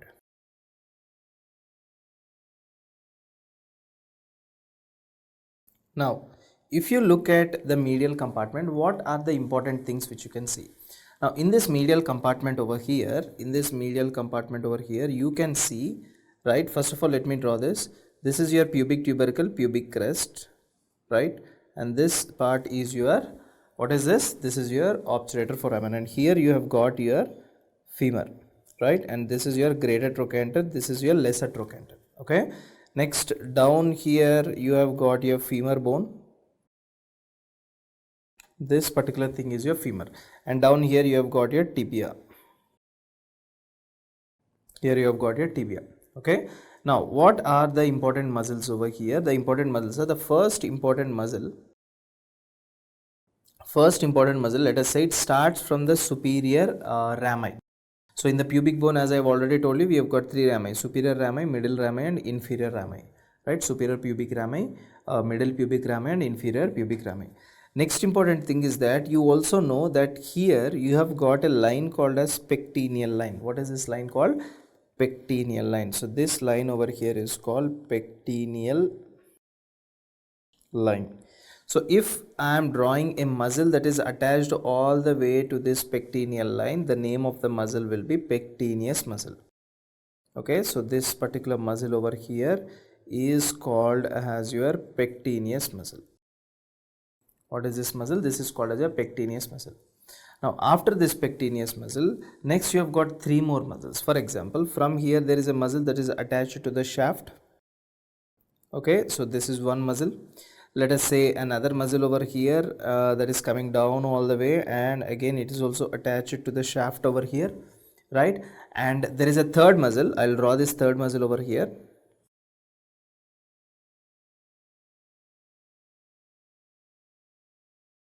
Okay, so this is your femur, greater trochanter, lesser trochanter.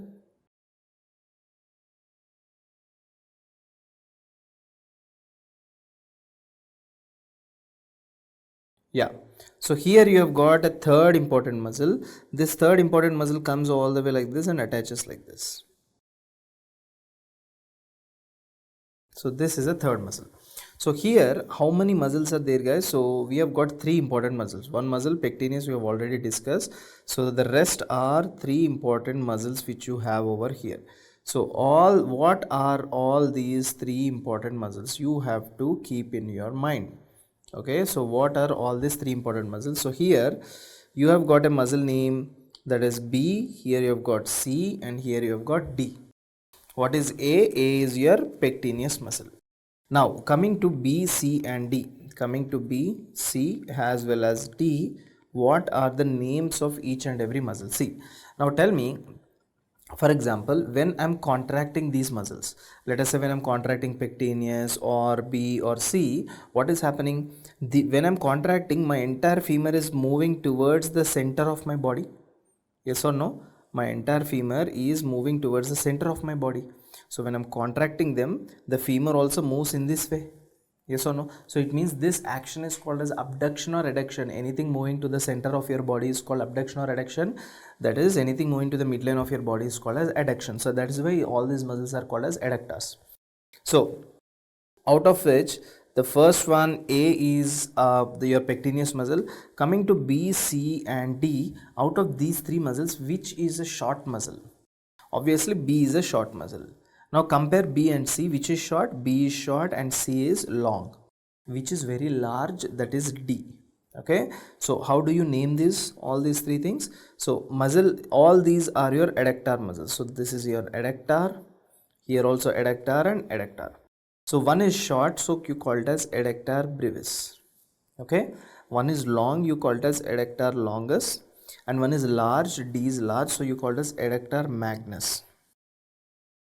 And A is what? A is your pectineus. And finally, we have got one last muscle over here, and this muscle, all the way it originates from the pubis and down all the way it is going and attaching to your tibia, right? So this muscle over here is E, that is your gracilis muscle. Gracilis muscle. So in the medial compartment, how many muscles do we have? We have got 5 important muscles. So one is called as pectineus line, which attaches to the pectineus muscle, which attaches to the pectineal line. Next 3 muscles are, one is brevis, longus and magnus. Okay, the last one is your gracilis muscle. So these are the muscles which we have over here, right? Next important thing, just look and tell me what muscle might be this which is attached to the pectineal line. And by the way, remember the pectineal line which I have drawn here, it is looking as if it is on the anterior side, but it is located on the back. Okay, so here we have got a pectineal muscle over here. Okay, so this particular muscle over here is your pectineus. This particular muscle over here is your pectineus. After that, here what is this? Compare this muscle B and C. What is this 2 muscles? Out of these 2, which is small? Obviously this one is small. So this is your adductor brevis muscle, and this is long, so you call it as adductor longus muscle, adductor brevis and adductor longus. Next, look at this muscle which is very large, you call it as what? This is called as adductor magnus. Adductor magnus muscle, okay, which is very large muscle. And finally, you have got this particular muscle over here. This is called as gracilis muscle. I told you, very thin muscle, that is your gracilis muscle attached to the medial surface of your tibia. So this muscle over here is called as your gracilis muscle. So guys, we have discussed the muscles which are present in the anterior compartment, the muscles which are present in the medial compartment. We shall discuss the muscles which are present in the posterior compartment later on. Okay, so let us just have a very quick review of all the muscles which we discussed right now. Coming to the anterior compartment muscles, 2 important actions: extension of knee and flexion of hip. When it comes to flexion of hip, sartorius, pectineus and psoas muscles. Psoas muscles have got psoas major and minor. When it comes to the extension of knee, we have got quadriceps muscles, which means 4 heads. Okay, what are these 4 heads? One is called as rectus femoris, and we have got the 3 vastus muscles. Okay, vastus lateralis, vastus intermedius, vastus medialis. Okay, all these 4 together you called as what? Quadriceps femoris. Next, here these are the muscles over here. As I already told you, that it is responsible for flexion of hip, S-shaped muscle, longest muscle, Taylor's and honeymoon's muscle. And why do you call it? Because it is responsible for flexion, abduction and external rotation. Next important thing is that you can see here, there are 4 important muscles. One muscle which is straight, originating from anterior inferior iliac spine, that is your rectus femoris. Muscle which is going laterally is called vastus lateralis. Muscle which is going medially is called vastus medialis. Muscle which is in the center here is called as vastus intermedius. So all of them origins might be different, as I told you, but they have a common insertion point. They all of them converge together to form quadriceps tendon, and this tendon passes over the patellar ligament, over the patella as patellar ligament, and patellar ligament attaches to tibial tuberosity. If there is a fracture or any kind of injury to tibial tuberosity, the infection from tibial tuberosity can ascend and go up, right? This is called as Osgood-Schlatter syndrome. Okay, Osgood-Schlatter syndrome. And here 2 important clinical points I told you, that in front of the patella, you have got this particular bursa called as prepatellar bursa. Infection will lead to housemaid's knee. Infrapatellar bursa infection would lead to Clergyman's knee. I have also shown you the examples over here, right? So these are the muscles over here, and these are the medial compartment muscles. As I told you, if a muscle is attaching to the pectineal line, it is called pectineus muscle. If a muscle is attached, and if a muscle is short, that is your brevis, long is your longus, and very large is your magnus. And finally, very thin muscle that is attached to the legs, graceful legs, that is your gracilis. Now, before we move on to the posterior compartment, I just wanted to show you, teach you the first very important triangle which we have in the thigh region, that is your femoral triangle. You have to know everything about the femoral triangle, and once this femoral triangle discussion is done, then we'll move on to the next important topic, that is the posterior muscles. Okay. Now, before we discuss femoral triangle, first of all, you have to know the borders of this femoral triangle. Okay. So, as you know that this particular structure which I am drawing, you know it by now, anterior superior iliac spine. Next, here you have got a pubic tubercle, pubic crest, like this. Anterior superior iliac spine, pubic tubercle and pubic crest. Next important thing, you know that I have already told you that there is a ligament that is attached all the way from anterior superior iliac spine all the way till the pubic tubercle. This is called what? Inguinal ligament. Next, down to the inguinal ligament, here we have got, what is this? This is called as your thigh. Okay. Now, here what are the muscles here? First important thing, from anterior superior iliac spine, here you have got a muscle like this, and this particular muscle over here is called as your sartorius muscle. Next important thing is, from here you have got another important muscle here. This particular muscle over here is called as your adductor longus. Okay. So the muscle that is present over here is called as sartorius, and this particular muscle is your adductor longus and sartorius. And there is a small opening here, this is called as a hiatus. What hiatus? Adductor hiatus. And this ligament is called as inguinal ligament. Okay. Now let us see what are the contents of this inguinal region. So before I discuss contents, you have to know one small blood supply over here. What is this blood supply? You know that this particular structure which I am drawing over here is called as your abdominal aorta. This particular abdominal aorta is dividing into two common iliac arteries. Okay, right common iliac and left common iliac. These common iliac arteries are in turn divided into two more important structures. One is called external iliac, another one is called as internal iliac. Okay, so let me write it down. This is your abdominal aorta, divided into two common iliacs. So common iliacs divided into external iliac, another one is your internal iliac. Okay. Now look what is happening. This particular external iliac is coming down all the way, and this continuation of external iliac is called as what? Femoral artery. What is this? This is your femoral artery. Okay. Now this particular femoral artery comes down all the way, crosses the inguinal ligament. Okay. So this particular femoral artery crosses down the inguinal ligament. Now one very important thing you need to know is that this is external iliac artery. Okay. Once this external iliac artery crosses the femoral ligament, now you have to call this artery as femoral artery. Okay. But till here, before the external iliac, till here you should call it as external iliac artery only. Okay. Once it crosses the inguinal ligament, now you have to call it as what? Femoral artery. Okay. So this artery over here is your femoral artery. This is your femoral artery. Now exactly side to this femoral artery, we also have got a nerve. Okay, so this particular nerve which I am drawing side to it is called as what? Femoral nerve.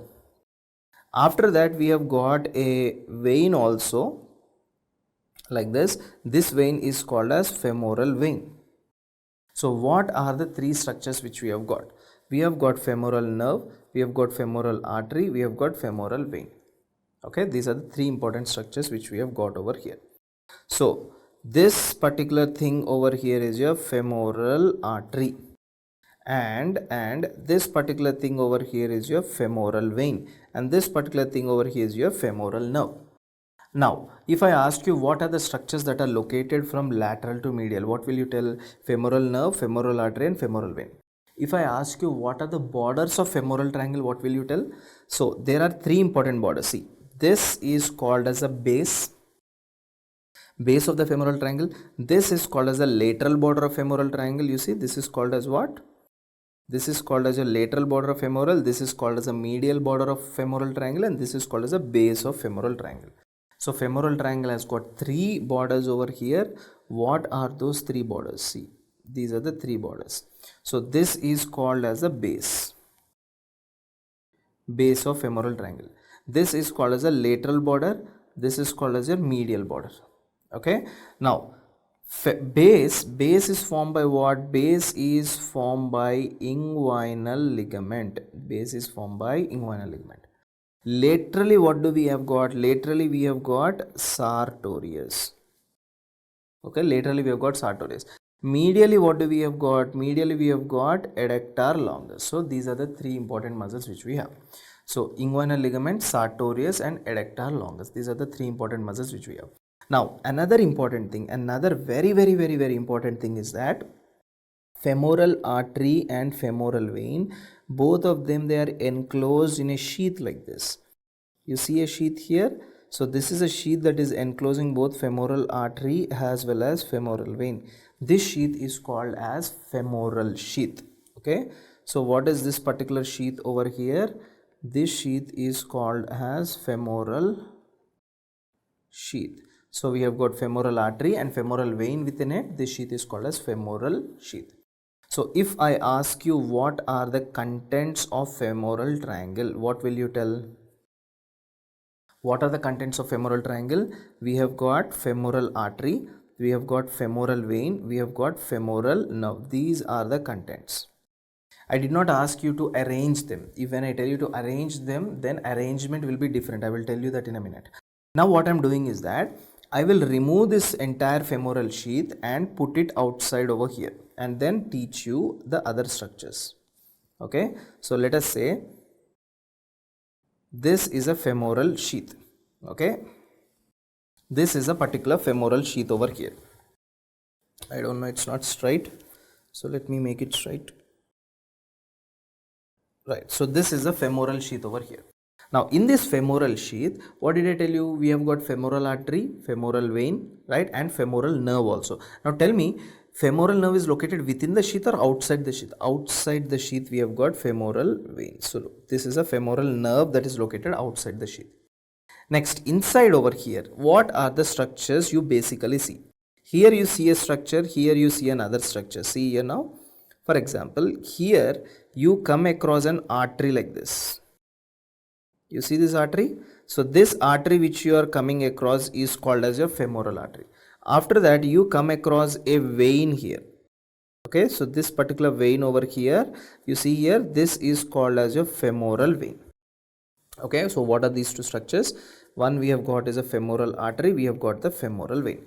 Now this entire femoral sheath is divided into three important compartments. Okay, so you see this is one compartment, this is another compartment, and that is another compartment. So how many compartments we have got? This compartment is called as a lateral compartment. Okay, so let me highlight this. You see this particular compartment which I am drawing with the yellow. What is this compartment called? Lateral compartment.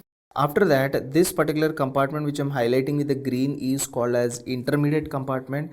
And finally, there is a last compartment medially located here. This is called as a medial compartment. So how many compartments? We have got the lateral compartment, intermediate compartment and medial compartment. So femoral artery is located in which compartment? Lateral compartment. Where is femoral vein located? In the intermediate compartment. Then in the medial compartment, what do you have? In the medial compartment, I actually have lymph nodes. You see, in the medial compartment, what do you have? Lymph nodes. These are called as lymph nodes of Cloquet. These are called as what? Lymph nodes of Cloquet or lymph nodes of Cloquet or lymph nodes of Rosenmuller. Lymph nodes of Cloquet or lymph nodes of Rosenmuller, right? Now, one very important thing you have to know. What is that? Is that, see, let us say I am drawing a nerve right now. Okay, let me draw a nerve. See, this particular nerve branch which I am drawing right now, let me put out the contents over here. Okay, so this particular nerve which I am drawing right now. Okay, so then what is the name of this particular nerve? Is genitofemoral nerve. What is this? Genitofemoral femoral nerve.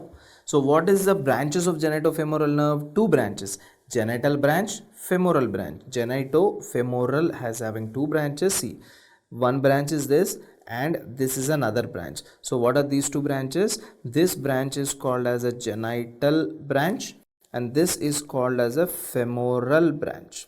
Genital as well as femoral branch. Now this particular femoral branch is coming all the way down and this is passing exactly near to this femoral artery and then this passes down all the way like this. Okay, if I ask you lateral compartment is having, what will you tell? Lateral compartment is having femoral nerve or femoral branch? It is having femoral branch. So this is your femoral nerve, okay, and this is your femoral BR branch.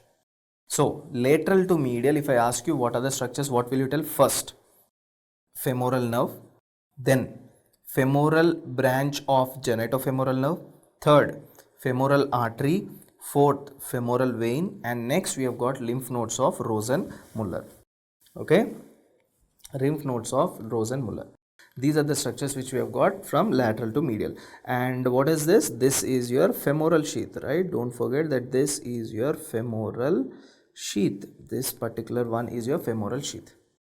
Okay, this is your femoral sheath. Now if you look at the thigh from the side, guys, actually this is how it looks. This is your patella and this is the leg down over here. Okay, so this is the leg down. Now important thing, what did I tell you? I told you that here you have got a small opening.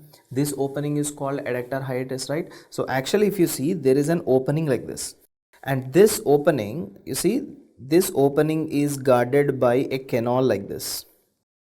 So all of you know, understood this picture, that this is your anterior aspect, this is your posterior side. What did I tell you?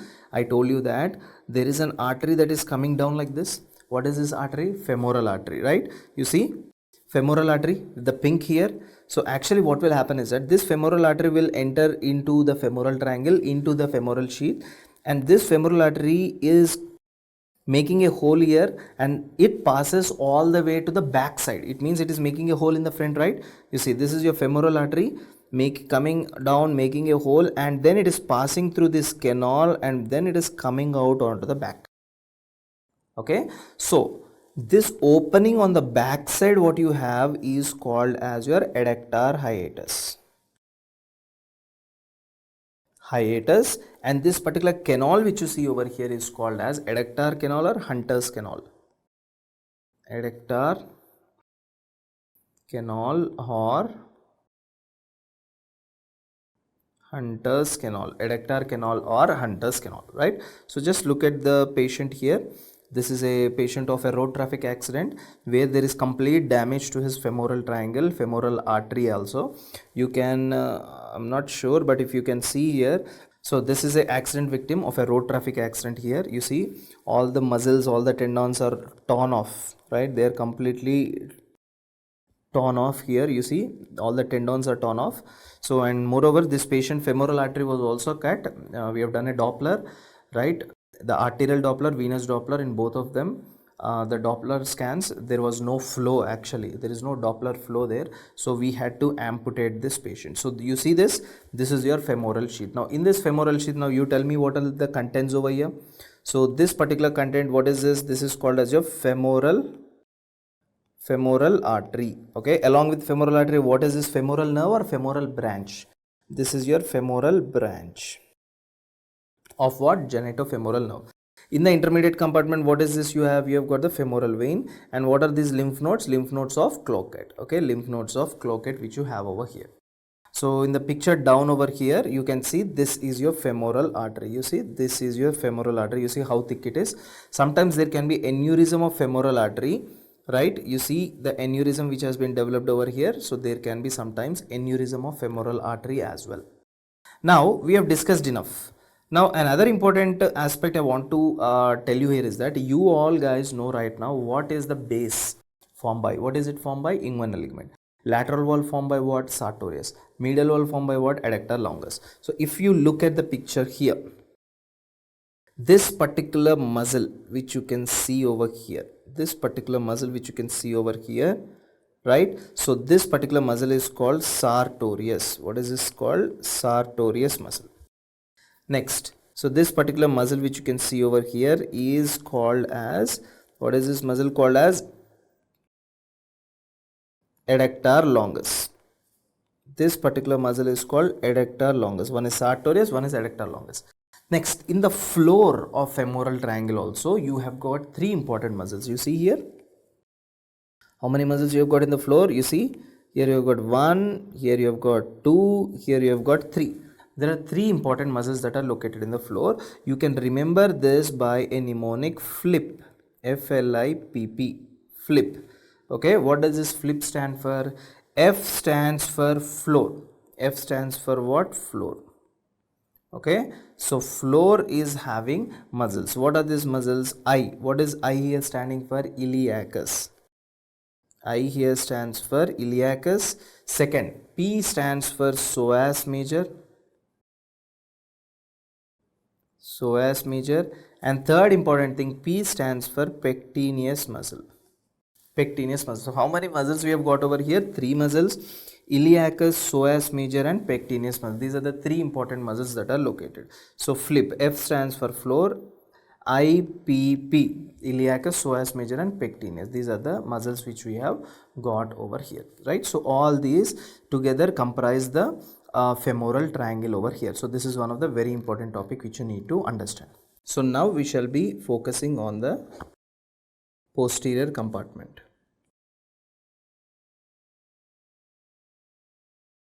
We shall be focusing now on the posterior compartment of your thigh. Okay, so in the posterior compartment of your thigh, we actually have two important regions. So let me draw the posterior compartment, you'll understand it completely. Okay, so let us say this is the posterior side.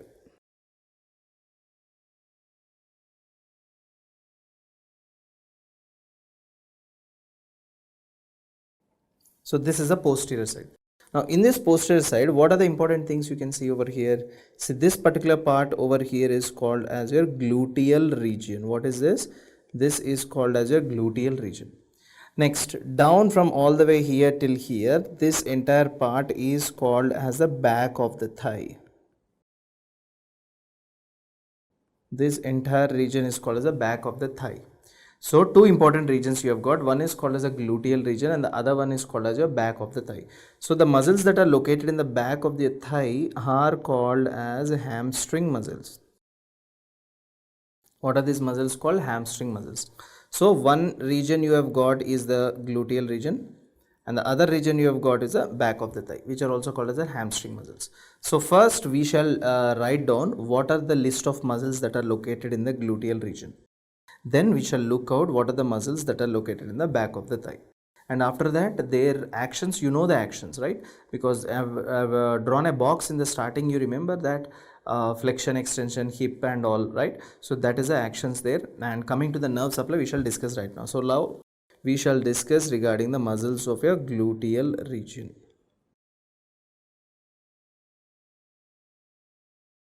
Now coming to the muscles of gluteal region, the first important thing you need to know is that we have got three major gluteus muscles. You know that. What are those three major gluteal muscles? One is called gluteus maximus, gluteus medius and gluteus minimus. We have got one is gluteus maximus. We have got another one is gluteus medius and third important thing is gluteus minimus.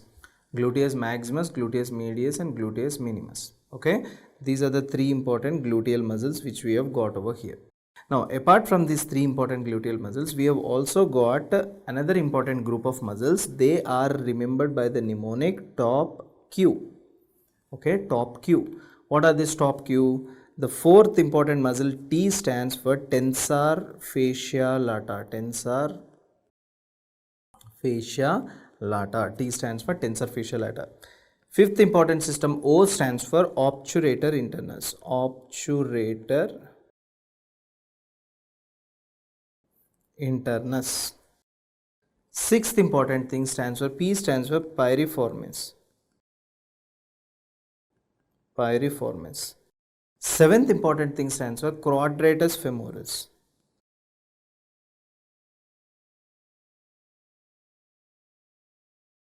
quadratus femoris. And finally, the eighth important thing stands for gemellus muscles. Okay, gemellus muscles. Actually guys, we have got two important types of gemellus muscles. One we call it as a superior gemelli, another one we have called it as a inferior gemelli. Okay, so these superior and inferior gemelli together you call it as the twin muscles. Together you call them as your twin muscles. Okay, so what are the different kinds of muscles which we have got over here? What are the different kinds of muscles here? We have got gluteus maximus, medius and gluteus minimus. Apart from that, what do we have? We have got tensor fasciae lata, obturator internus, piriformis, quadratus femoris and gemellus muscles. So these are the 8 muscles that are located only and only in your gluteal region. Okay, so I think gluteal region is pretty much big. Okay, so these are the 8 different muscles that are located in the gluteal region. Out of all these 8 different muscles, you have to remember that muscle number 2, 3 and 4. What is 2 here? Here we have got gluteus medius, we have got gluteus minimus, and 4 is tensor fasciae lata. So 2, 3, 4, these 3 muscles are called as trio muscles. Okay, so muscle 2, muscle 3 and muscle 4, all these 3 are called as trio muscles. Okay, all these 3 muscles together they are called as trio muscles over here. Now we discussed that in the hip we have got flexion extension. What are the flexors of the hip? Anterior compartment of thigh is the flexors of the hip. Posterior compartment is the extensors of the hip. Right? Now in the hip we will also discuss there are other 2 actions apart from flexion and extension. There is also other 2 actions. See, we discussed flexion, we discussed extension, right? Flexors of hip we discussed, extensors. Now apart from that, other 2 actions which you have over here are lateral rotation of hip and medial rotation. If this is the hip, laterally I can rotate my hip, medially I can rotate my hip. So there are lateral rotators of the hip, there are also medial rotators of the hip. So what are these lateral rotators and what are these medial rotators? Lateral rotators, L stands for LOPS, L-O-P-S. Okay, remember this mnemonic like this. Now L stands for what? Lateral. O stands for what? Obturator internus, obturator internus. O stands for obturator internus. P stands for piriformis. P stands for what? Piriformis. And S stands for superior and inferior gemelli. Superior and inferior gemelli. So how many muscles you have got? Once again, obturator internus is one muscle, piriformis, right? Superior and inferior gemelli. So these are the 3 important things which you have over here.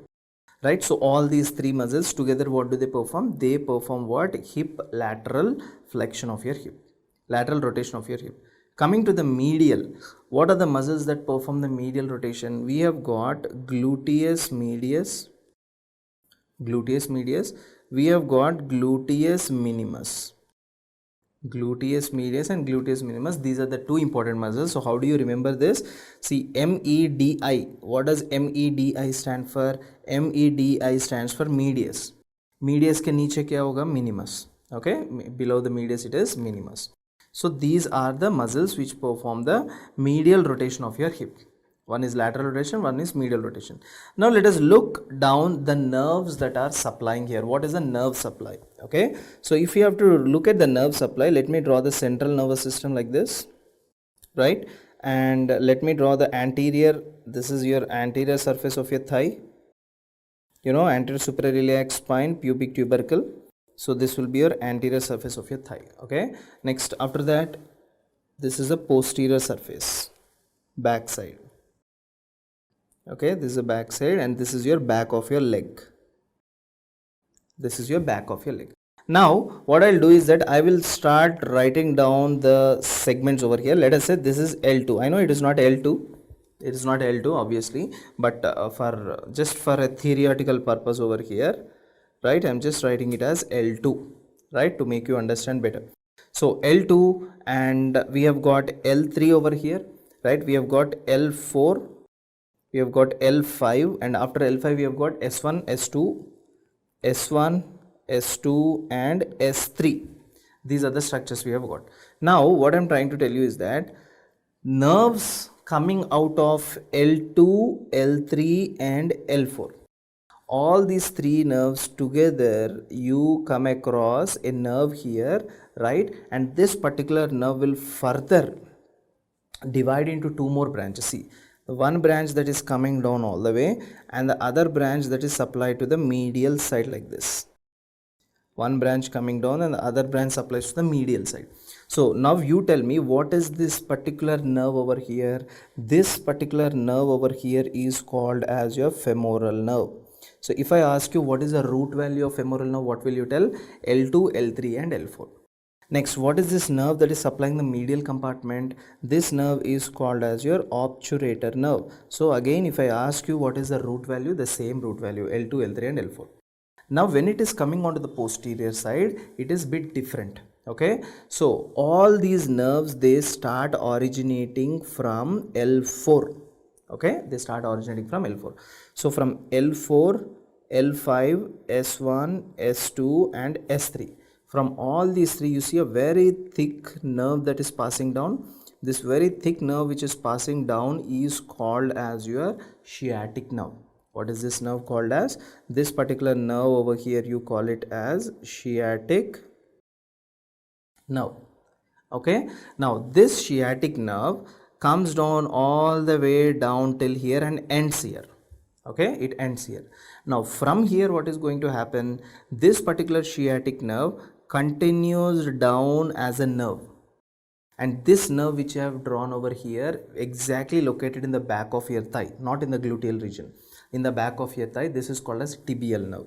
So what is the name of this nerve? This is called as your tibial nerve. This is called as your tibial nerve. Next, from the back of the thigh, from here another nerve comes, it continues down in the posterior side of your leg, right? So posterior side of the leg, another nerve that is coming down is called posterior tibial nerve. What is this? Posterior tibial nerve. So we have got two important nerves over here. One is called as a tibial nerve, another one is called as a posterior tibial nerve. Okay, now this tibial nerve supplies to all the muscles of back of the thigh. All the muscles of back of the thigh are called as hamstring muscles. Hamstring muscles. Next, there are muscles located in the back of your leg. The muscles located in the back of your leg are called as calf muscles. So all the calf muscles are innervated by which nerve? Posterior tibial nerve. All the muscles, hamstring muscles, are innervated by which nerve? That is your tibial nerve.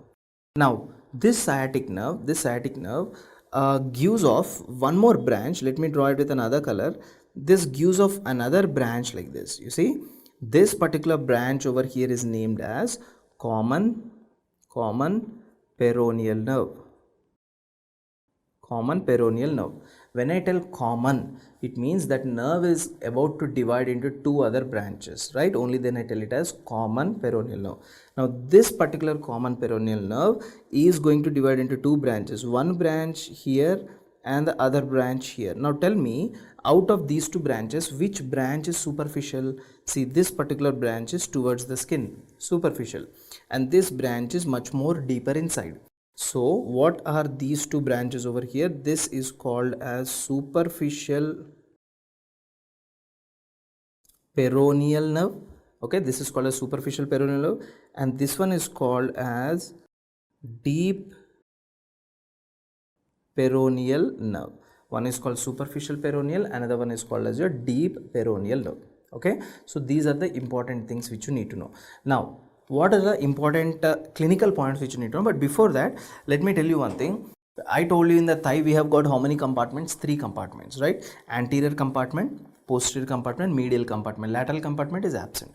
Anterior compartment nerve is femoral nerve. What is the root value? L2, L3, L4. Next, medial compartment is obturator nerve. Next, back of the thigh, we discussed on the posterior side two regions. One is called as a gluteal region, another one is called as your back of your thigh. Now here if you clearly see, I did not tell you any nerve that is innervating the gluteal region.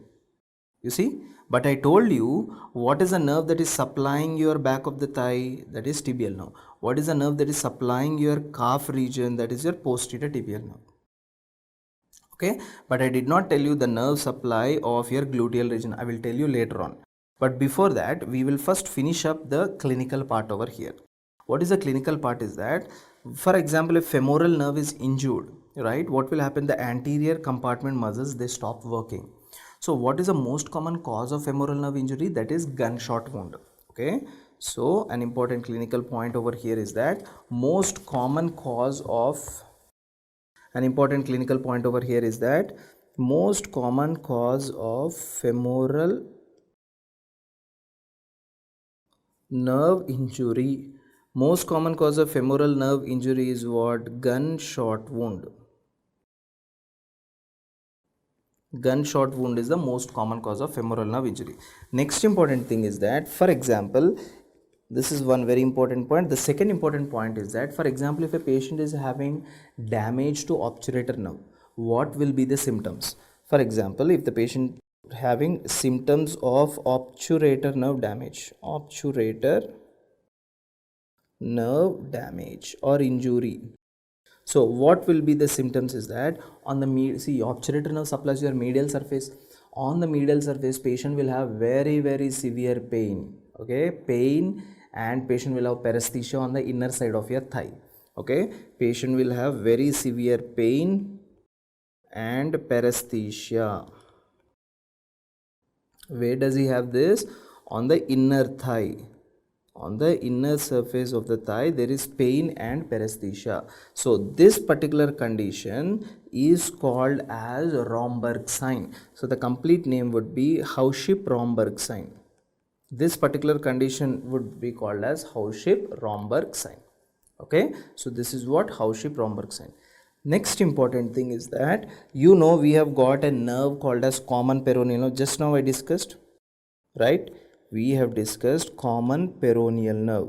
What did I tell you? Common peroneal nerve will divide. See here, this is a picture. Where is the picture? This one. Common peroneal nerve is dividing into two branches. One is called superficial peroneal and the other one is called as deep peroneal, right? So common peroneal nerve divides into two branches. One is called as superficial peroneal, another one is called as deep peroneal, right? Now look at this. Deep peroneal nerve injury, right? Deep peroneal nerve injury would lead to a condition called as foot drop. Okay, so what is foot drop? Foot drop is because of damage to what? Damage to deep peroneal nerve injury. Now whenever there is foot drop, what kind of gait will the patient have? That is called as steppage gait. That condition you call it as steppage gait. Okay, now in case of foot drop, which muscle is paralyzed? That is your tibialis anterior muscle. Tibialis anterior muscle or anterior tibialis muscle. So this muscle is paralyzed in foot drop. Okay, next important thing, next important clinical condition over here you need to know is that I have discussed about posterior tibial nerve. You see, this is a posterior tibial nerve. For example, if a patient is having posterior tibial nerve injury, this would lead to a condition called tarsal tunnel syndrome. If there is a posterior tibial nerve injury,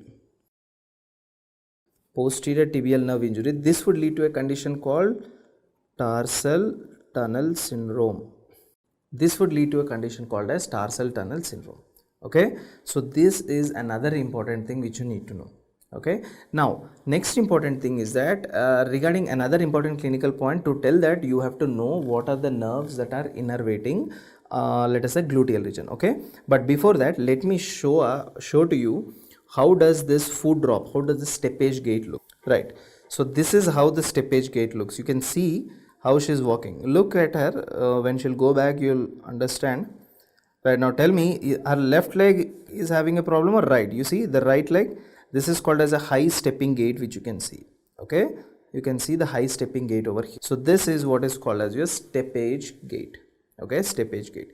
Now tarsal tunnel, right? So patient will have a deformity called as tarsal tunnel syndrome. Now in tarsal tunnel syndrome, the deformity, when you look at the deformity, it looks like a claw foot.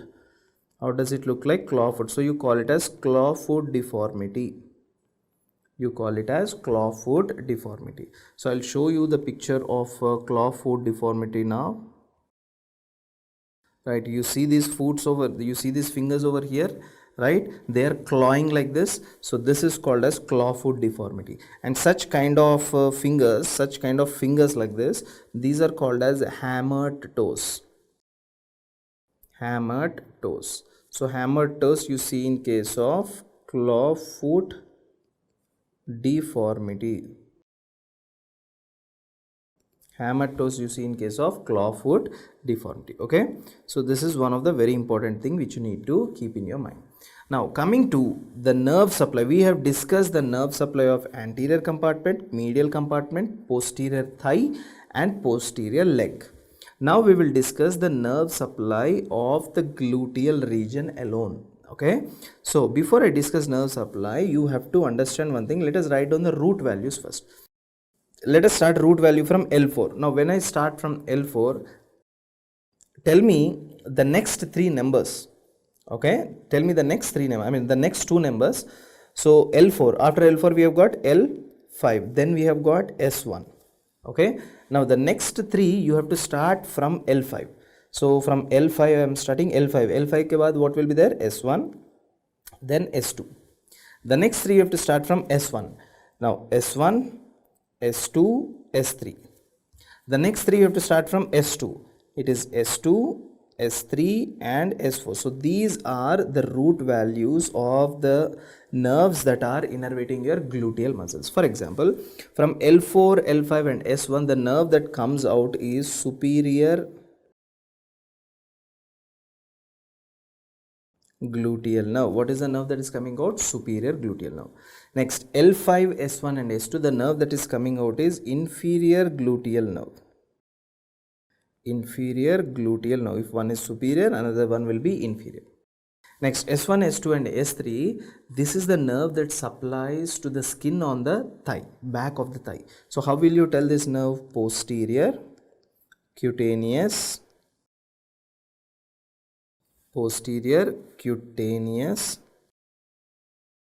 nerve of thigh. Posterior cutaneous nerve of the thigh. Next, coming to S2, S3 and S4, the nerve over here is your pudendal nerve. Pudendal nerve. Okay, so we have got these nerves over here. So what are the important nerves? We have got L4, L5, S1, that is the superior gluteal nerve. We have got inferior gluteal nerve. We have got the posterior cutaneous nerve of the thigh as well as the pudendal nerve. Okay, now out of all these, if you see here, superior gluteal nerve injury, okay, superior gluteal nerve injury will lead to what? Paralysis of triomuscles. It means, can I tell that this superior gluteal nerve will innervate your triomuscles? So once we shall mark out all these structures. Okay, so let us look at the superior gluteal nerve. Where is the superior gluteal nerve? Right, superior gluteal nerve will innervate what? Triomuscles. Triomuscles in the sense what? We have got here gluteus medius, gluteus minimus and tensor fasciae lata. Okay, tensor fasciae lata. Next important thing, let us look at inferior gluteal nerve. What does inferior gluteal nerve do? Inferior gluteal nerve will innervate your gluteus maximus muscle. Gluteus maximus muscle. Okay, so let us put a tick over here. We are even done with gluteus maximus. Okay, next, you very well know that posterior cutaneous nerve of the thigh supplies to the skin on the back. Okay, next important thing is that we even have another nerve called as nerve to obturator internus. So what does this nerve to obturator internus innervate? It innervates two important muscles. One muscle, by the name itself, it is given as obturator internus, and the other muscle I will tell you in a minute. Next nerve is, there is nerve to quadratus femoris, not quadriceps again, it is quadratus femoris. So this one also innervates two important muscles. So one muscle you already know, that is what? That is your quadratus femoris itself. Now look at the remaining. How many gemuli do you have? You have got two important gemuli, I told you. Superior gemellus and inferior gemellus. So superior gemellus is here, right? And here we have got inferior gemellus. So superior gemellus from obturator internus and inferior gemellus from nerve to quadratus femoris. Okay, so these are the muscles that are supplying what? These are the muscles that are supplying to your gluteal region specially.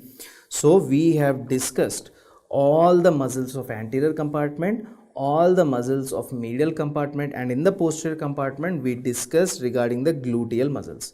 Now we will discuss about the hamstring muscles.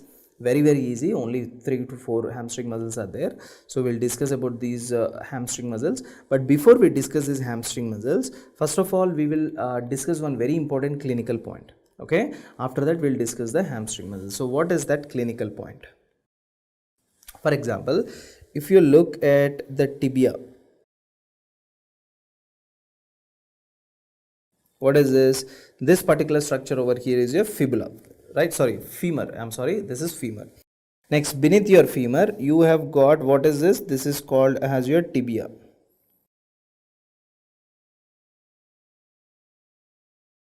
Femur, and beneath the femur, this is called as your tibia over here. Okay. On the side, you have got what? On the side, you have got this particular structure called as fibula, tibia, and this is called as fibula. Next important thing you have got over here is that you have got two important menisci. What are those two important menisci? This menisci which you have seen over here is called as your medial meniscus. This meniscus which you have seen over here is called as your lateral meniscus. Okay. What are the two important menisci which you have got over here? One is called, this one is called as your medial. So this ligament that is attached to both of them is called as a transverse ligament. Okay, so what is the name of this particular ligament? This is called as transverse ligament. And all of you by now know that this is the medial side and this is the lateral side. Wherever fibula is there, that is your lateral side. Now there is a muscle that is attached all the way from one condyle on the lateral side like this, from one condyle on the lateral side all the way to the tibia onto the opposite side like this. Okay, you see this particular muscle attached to one condyle on lateral side and all the way to the tibia on the opposite side over here. So this particular muscle over here is called as your popliteus muscle.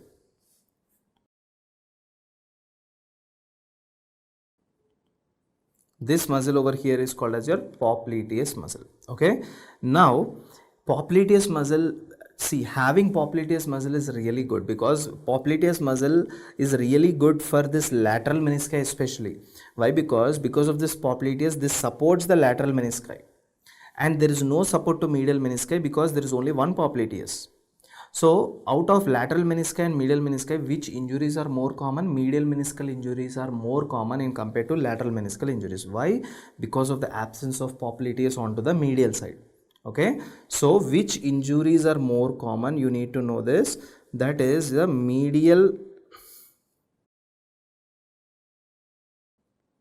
meniscal injuries are more common. Medial meniscal injuries are more common in compared to lateral because of the absence of what? Absence of popliteus muscle. Because of the absence of popliteus muscle. Where? Medially. Medially we don't have the popliteus muscle. This is why we don't this is why the medial meniscal injuries are more common.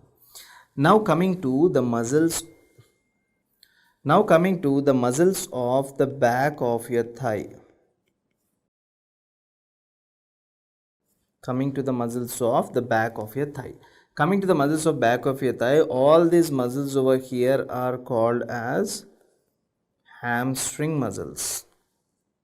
These are called as hamstring muscles. So what are the hamstring muscles? So hamstring muscles are, one is half membrane called as semimembranosus, right? Half tendon called as semitendinosus. Okay, next we have got the posterior part of adductor magnus.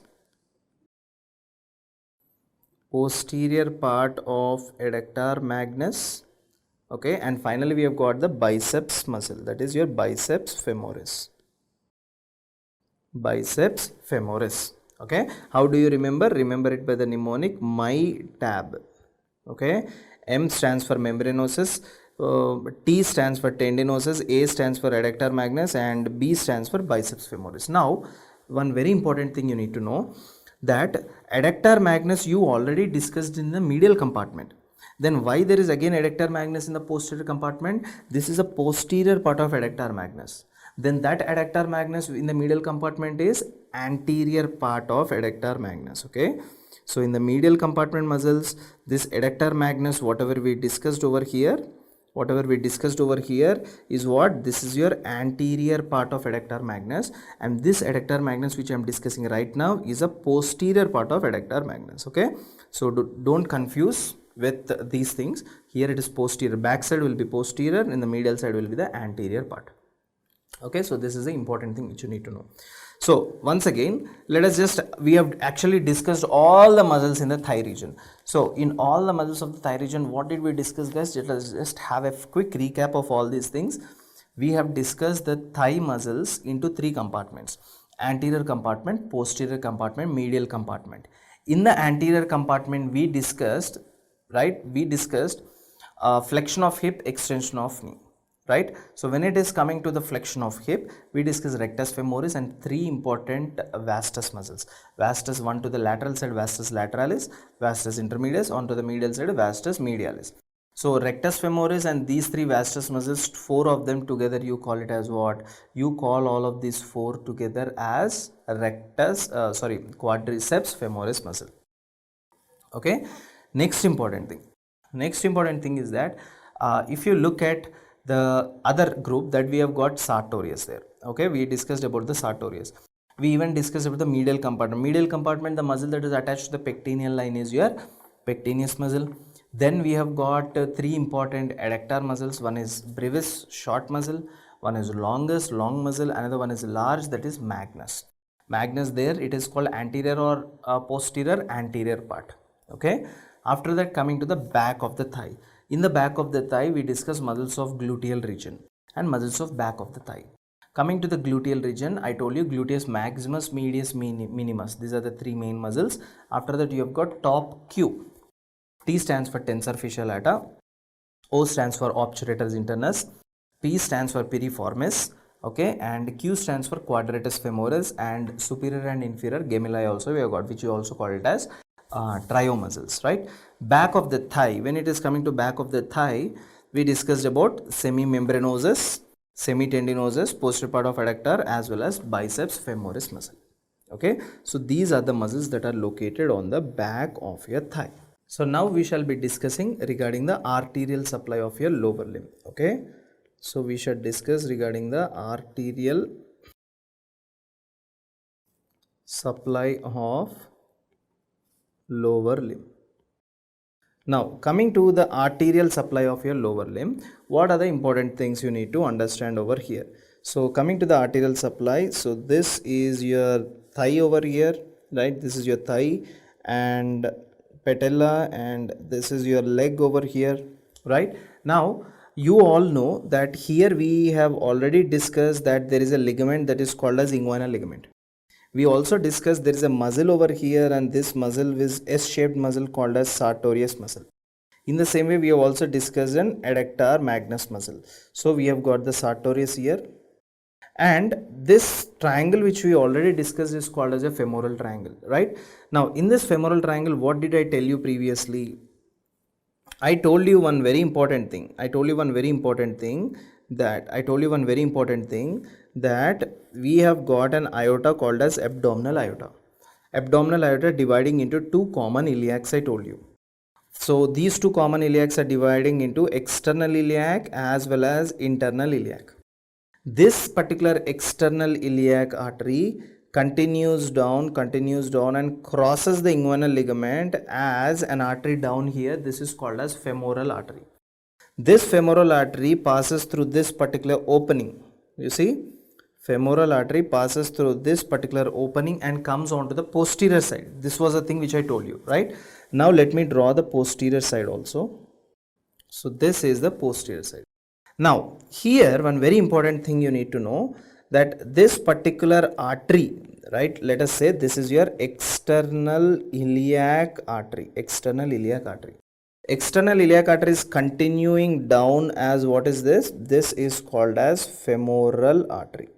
Okay, now femoral artery is making a hole and you have got adductor hiatus onto the back side. So this femoral artery comes out of this particular adductor hiatus like this. You see, it is coming out of this particular adductor hiatus. Now after coming out, what will happen? This femoral artery passes down and all of you should know that this particular area is called as popliteal fossa. What is this called as? This area is called as popliteal fossa. Popliteal fossa. Okay, now this particular femoral artery, once this femoral artery enters into the popliteal fossa, now you call this artery as popliteal artery. Okay, what do you call popliteal artery? Now this popliteal artery is dividing into two branches.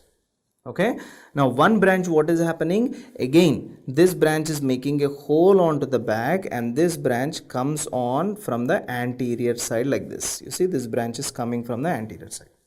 Okay, now this branch which is coming anteriorly is present anterior to tibia or posterior to tibia. This artery is present anterior to tibia, and all of you know that this is your medial malleolus, lateral malleolus, and this is your leg. Okay, so this artery over here is present anterior to tibia, so you call this particular artery as anterior tibial artery. Anterior tibial artery. This particular anterior tibial artery, what is happening? It will terminate over here and a small branch passes between the toe and the next finger. Okay, so that is the reason why. So between the toe and the second finger, when you put the fingers, when you try palpating the pulse between the toe as well as the second finger, if you put the fingers there, you can feel the pulsations of the artery. And yes, this artery is called as your dorsal pedal artery. What is this? This is called as your dorsal pedal artery. Now what is this artery over here? This is called as your popliteal artery. What is this artery over here? This artery is called as popliteal artery. Okay, this popliteal artery divided into two. I told you, one branch coming onto the front called as anterior tibial artery. Then what about the other branch? Now this branch which is going back, right, this branch which is going back here is given a name called as tibioperoneal trunk. What is this? Tibioperoneal trunk. So this branch is called as tibioperoneal trunk. This particular tibioperoneal trunk divides into two other branches like this. Two other branches. Now one branch which is superficial over here is called as peroneal artery. Okay, the other branch which is deep inside is called as posterior tibial artery. So here we have got tibial artery, here we have got peroneal artery, right? So sorry, tibial artery and peroneal artery, that is why we call it as tibioperoneal trunk. Okay, tibial artery or peroneal artery, tibioperoneal trunk. And remember that peroneal artery is also given another name called as fibular artery. So let us just write down. If you want to remember the picture, that is well and good, but if you want to remember in the form of a schematic presentation over here, this is also good. Okay, so what did I tell you? I told you that abdominal aorta, the entire story started from abdominal aorta. Abdominal aorta divided into two common iliacs, right? So no, it divided into one common iliac artery. So we have got right and left common iliacs, right? So we have got one right common iliac, left common iliac. Right common iliac artery divided, so this is called as your right common iliac. Right common iliac artery divided into two other branches. One is called as external iliac, another one is called as internal iliac. Okay, external iliac continued down as what artery? Femoral artery. And femoral artery on the posterior side continued down as what? Popliteal artery. Okay, what did I tell you? Popliteal artery again divided into two branches. One branch coming onto the front called as anterior tibial artery, right? Another branch staying on the back itself is called as a trunk called as peroneal trunk. Okay, this tibioperoneal trunk again divided into two branches. One is called as a posterior tibial artery and the other one is called as a fibular artery. Fibular artery, or you can call it as peroneal artery or fibular artery. Okay, so these are the branches that are located, that are supplying to your leg, right, the lower limb. Now anterior tibial artery will continue as what? Dorsal pedal artery. Dorsal pedal artery. I hope all of you know this particular thing, right? So these are some of the very important things which you need to know over here. Now few important clinicals, as I already told you, these are your hammered toes, clawfoot deformity, posterolateral nerve injury.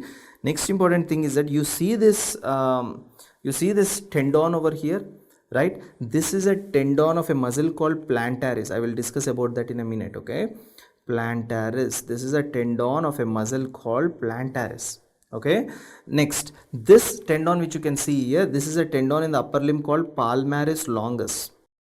So in the upper limb, if you have finished the lecture, there you will understand it is palmaris longus. So a tendon of palmaris longus, which tendon in the upper limb, right, is homologous to the lower limb tendon, that is your plantaris. So plantaris as well as palmaris longus. So these two are the muscles that are basically used for what? Grafting. Okay, these two muscles are useful for grafting. So remember this thing, the muscles that are useful for grafting are, one is plantaris, another one is palmaris longus. Okay, so these are some of the two important things which you need to remember. Okay, so guys, we shall discuss one more very important clinical point, right? So that is regarding a cyst that is developed behind your knee, which you call it as popliteal cyst or Baker's cyst. Okay, so first of all, let us look at that picture. Let us say that this is your femur. Okay, so this is your femur, you know it, and here you have got your, what is this? Tibia. This is your tibial tuberosity down here. Okay, now in front here you have got your patella, you know that, and back side here, this is the back of the thigh and back of your leg like this.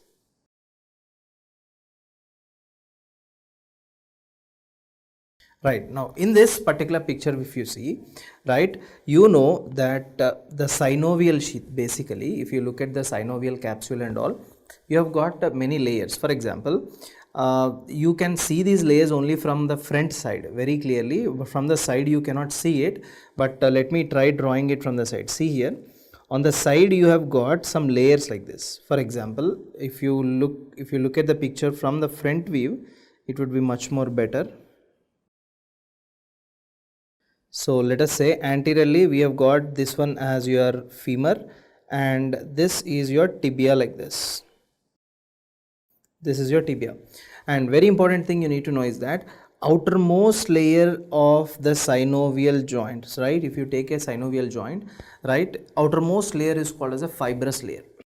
Now when you look at the inner layer, you have got two important things here. See this particular layer, pink color layer which you can see over here, this is called as tunica intima, and inner to tunica intima you have got one more layer, this is called as tunica subintima. So what are the important layers which you have got over here? So outermost layer over here is, this is called as a fibrous layer, right? This is called as a fibrous layer. After that, this pink color layer over here you have got is a tunica intima.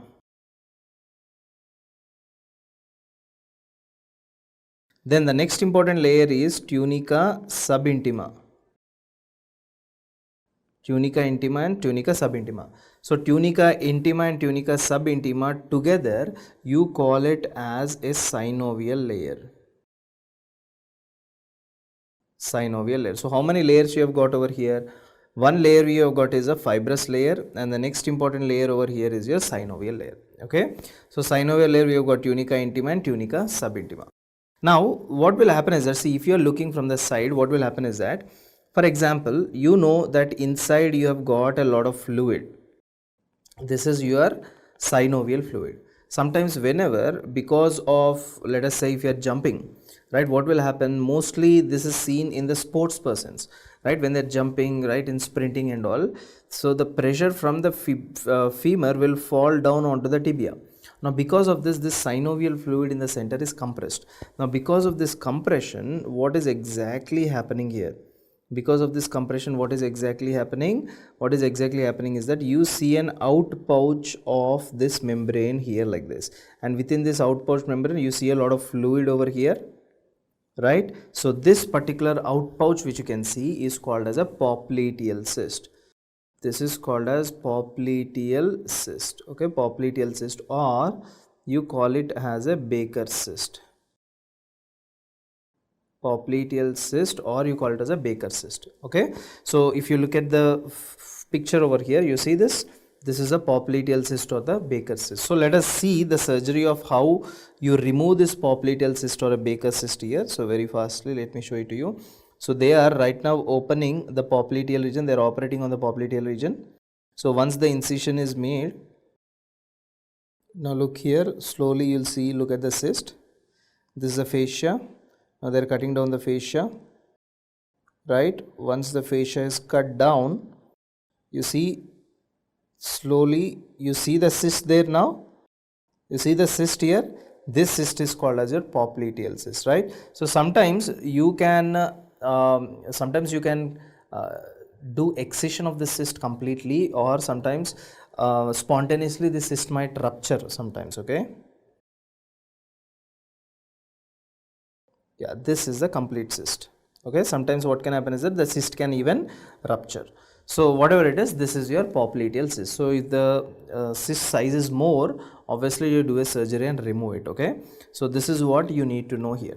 Now after this, let us discuss about the important thing. We are done discussing the muscles of the thigh.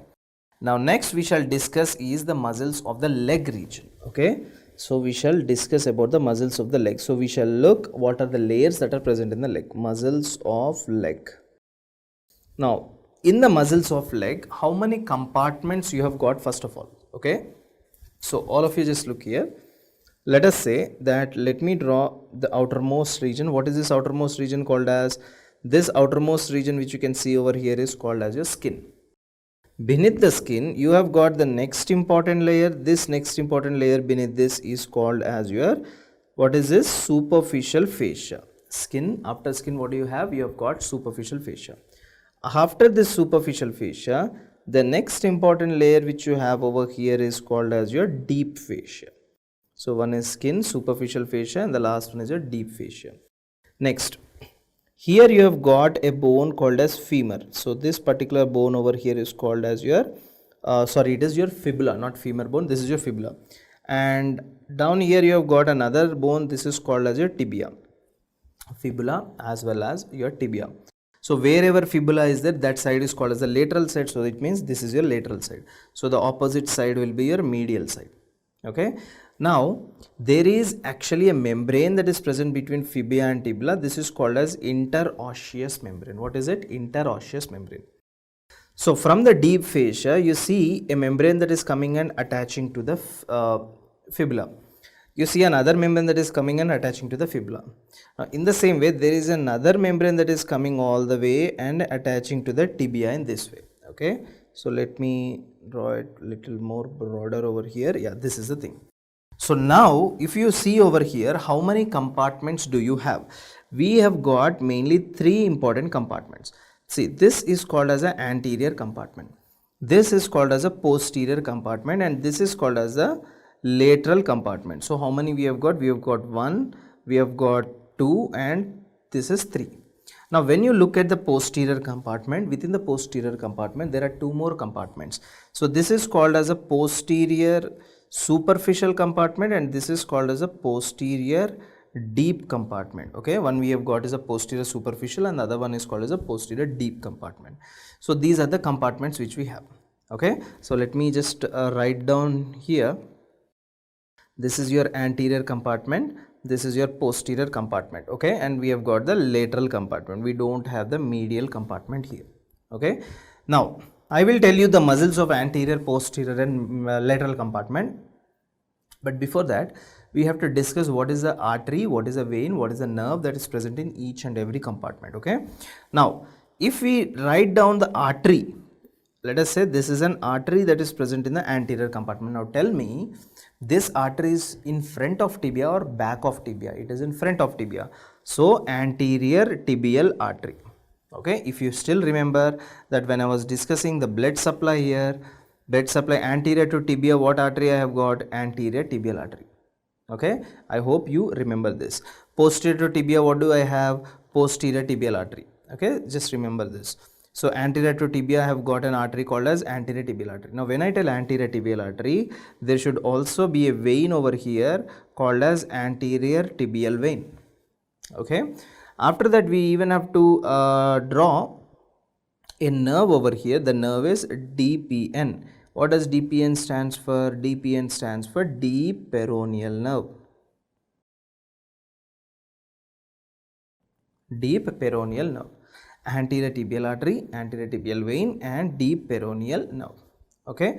Next, if you look on the posterior side, okay, if you look on the posterior side, what are the things you have got? So on the posterior side, here you have got an artery that is present posterior to tibia. This is called as posterior tibial artery. Okay, you have got an artery called as posterior tibial artery. Next, you have got a vein over here. This vein is called as posterior tibial vein. Okay.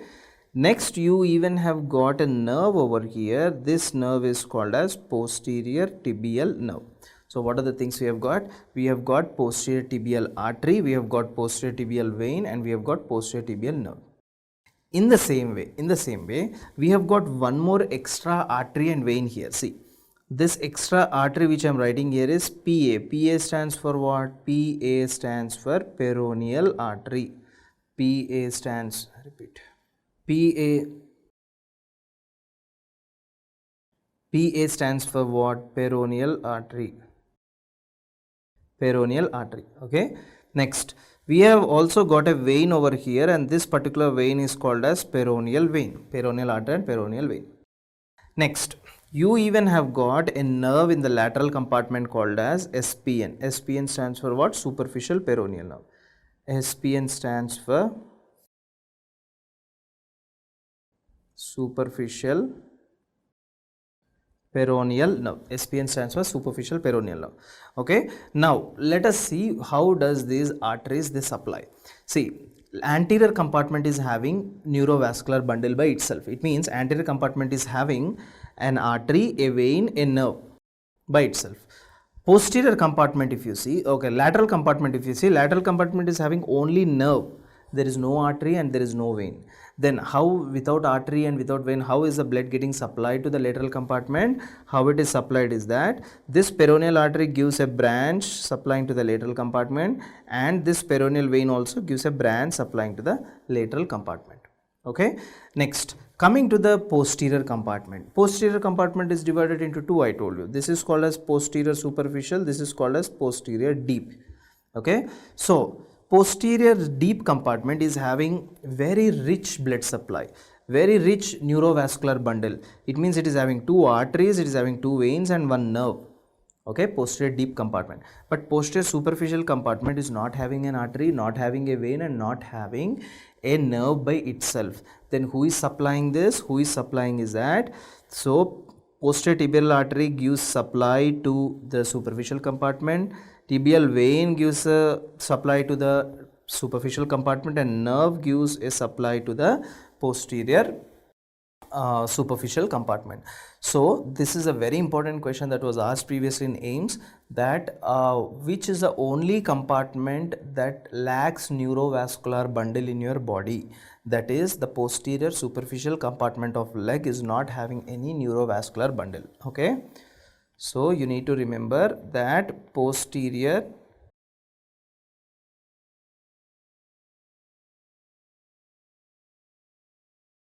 superficial compartment of leg lacks NVB, lacks neurovascular bundle, right? Neurovascular bundle by itself. So this is one of the very important thing you have to know, that the posterior superficial compartment lacks neurovascular bundle by itself. It is receiving the neurovascular bundle, I mean it is receiving their branches from the posterior deep compartment. Okay. Now We shall first discuss the anterior compartment, then we shall discuss the lateral as well as the posterior compartment over here. First, coming on to the anterior compartment.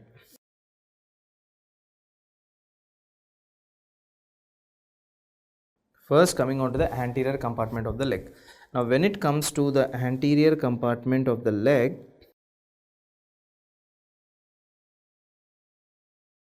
here we have got the medial malleolus, lateral malleolus, okay, and here we have got this thing, right. So this is the leg. Now let us see what are the muscles we have got over here. So the first important muscle is coming all the way like this. It is lying anterior to tibia. So tell me, what is the muscle that lies anterior to tibia? That is your anterior tibialis muscle. Anterior tibialis muscle. If you remember, I told you that in a foot drop, which muscle is paralyzed? Anterior tibialis muscle. Okay, foot drop, you remember foot drop where there is high steppage gait, so their anterior tibialis muscle is injured, right? Next important thing, paralyzed, not injured. Next important thing is that you see another muscle that is coming down all the way, and this muscle is attached all the way to the thumb. Okay, so what will be the name of this muscle? By the way, all the muscles which are located in the anterior compartment are extensors. So upper limb is opposite of lower limb. In the upper limb, the anterior compartment muscles are flexors, right? In the lower limb, the anterior compartment muscles are extensors. So this is an extensor muscle. So extensor, it is attached to the toe. Toe, you call it as hallucis, and it has got a very long tendon. So longus, extensor hallucis longus. Okay, after that we have got another muscle that is coming down all the way, and it is attached to your digits like this. Okay, so the muscle that is attached to your digits, and by the way, yes, this muscle is also an extensor muscle, so it will be extensor attaching to the digits. So digitorum and long tendons longus, extensor digitorum longus. Okay, next important thing is that you have got another important muscle that is present on the lateral side like this, and this is called as peroneus muscle. Okay, so this particular muscle over here is called peroneus tertius, or the third peroneus muscle. So these are all the muscles that are located over here.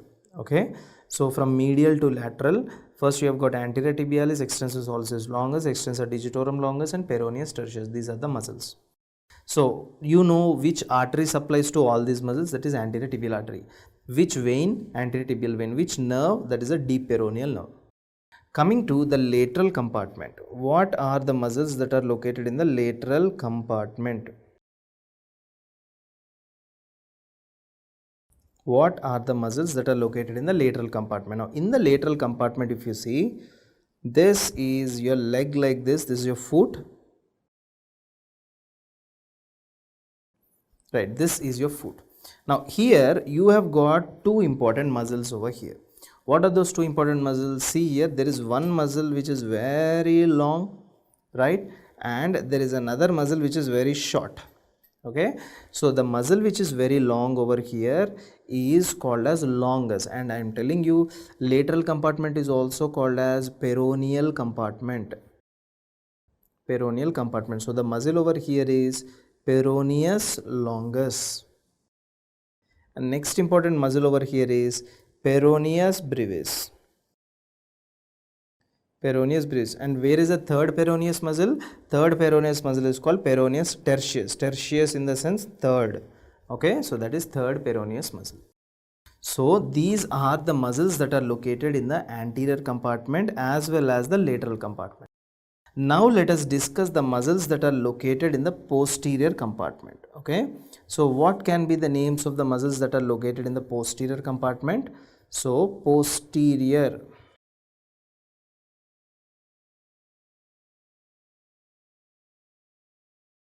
Coming to the posterior compartment, we have got two important groups of muscles. Okay, what are these two important groups? One is called as a superficial group, and the other one is called as a deep group. So we have got a superficial group, we have got the deep group. Okay, now when it is coming to the superficial group, remember the mnemonic GSP, gossip. Superficial group, remember the mnemonic gossip. Okay, G stands for gastrocnemius. G stands for gastrocnemius. S stands for soleus. S stands for soleus. P stands for plantaris. P stands for plantaris. G stands for gastrocnemius, S stands for soleus, and P stands for plantaris. These are the three muscles that are located in the posterior superficial compartment. Okay. Now, when it is coming to the posterior deep compartment, what are the muscles that are located? So, what did I tell you? Anterior compartment is the opposite of posterior compartment. So, anterior compartment, what muscles do I have? I have got anterior tibialis muscle. So, in the posterior compartment, what should I write? Posterior tibialis muscle. Posterior tibialis muscle. Okay. Next, in the anterior compartment, there is extensor hallucis longus. So, in the posterior compartment, I should write it as flexor hallucis longus.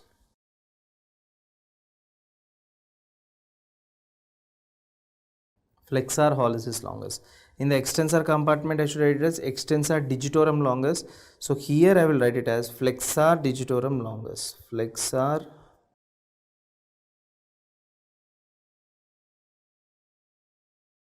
digitorum longus. Okay, extensor digitorum longus, flexor hallucis longus, and flexor digitorum longus I have got here. So these are the muscles that are located in the posterior deep compartment.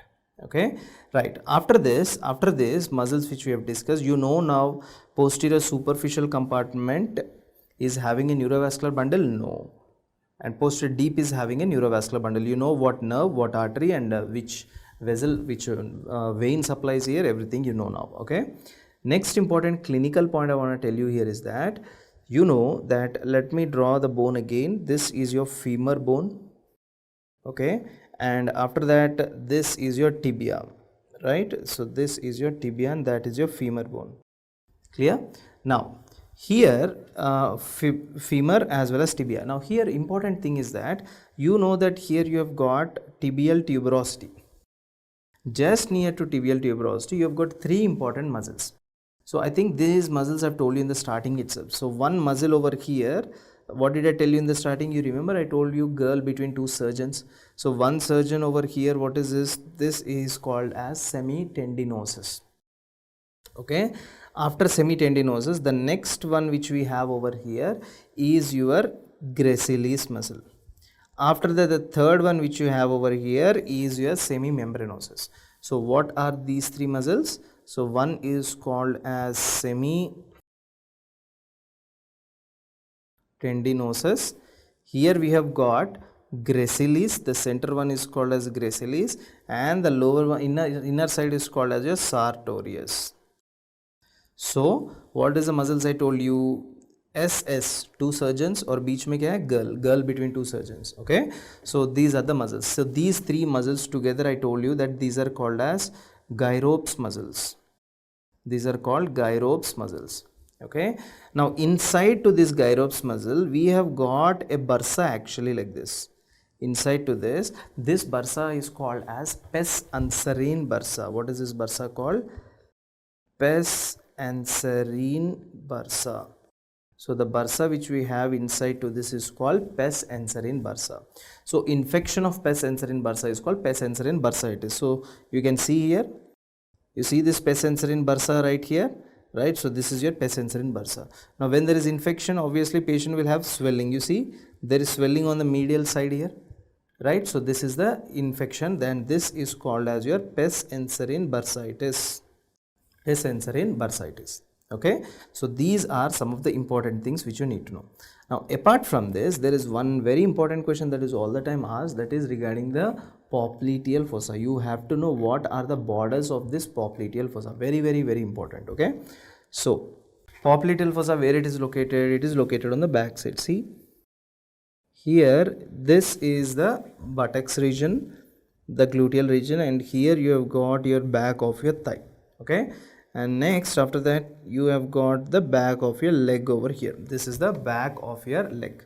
Okay, now next important thing is that here if you look at the muscles one by one, Okay, so the first muscle which we have over here, the first muscle which we have over here, right? So this particular muscle which you can see over here, right, this particular muscle here is called as semimembranosus muscle. What is this? This particular muscle is semimembranosus muscle. After that, you have got the next important muscle over here. This is called as biceps femoris muscle. One is semimembranosus and the other muscle is called as your biceps femoris muscle. Semimembranosus and biceps femoris. Next important thing is that, I told you that we have got one muscle here called as gastrocnemius. Actually, gastrocnemius is having two heads. Okay, gastrocnemius is having two heads. Lateral head of gastrocnemius, medial head of gastrocnemius. Okay, so if you look at the muscle down here, which I'm drawing here, so we have got two heads of gastrocnemius. So this is one head of gastrocnemius, this is the other head of gastrocnemius. Okay, so this particular head of gastrocnemius is called lateral head of gastrocnemius. Okay, and after that, this particular head of gastrocnemius is called as a medial head of gastrocnemius. So one is called lateral head, another one is called as a medial head of gastrocnemius. Okay, so here we have got let us say which is the lateral side. Yeah, lateral head of gastrocnemius, medial head of gastrocnemius.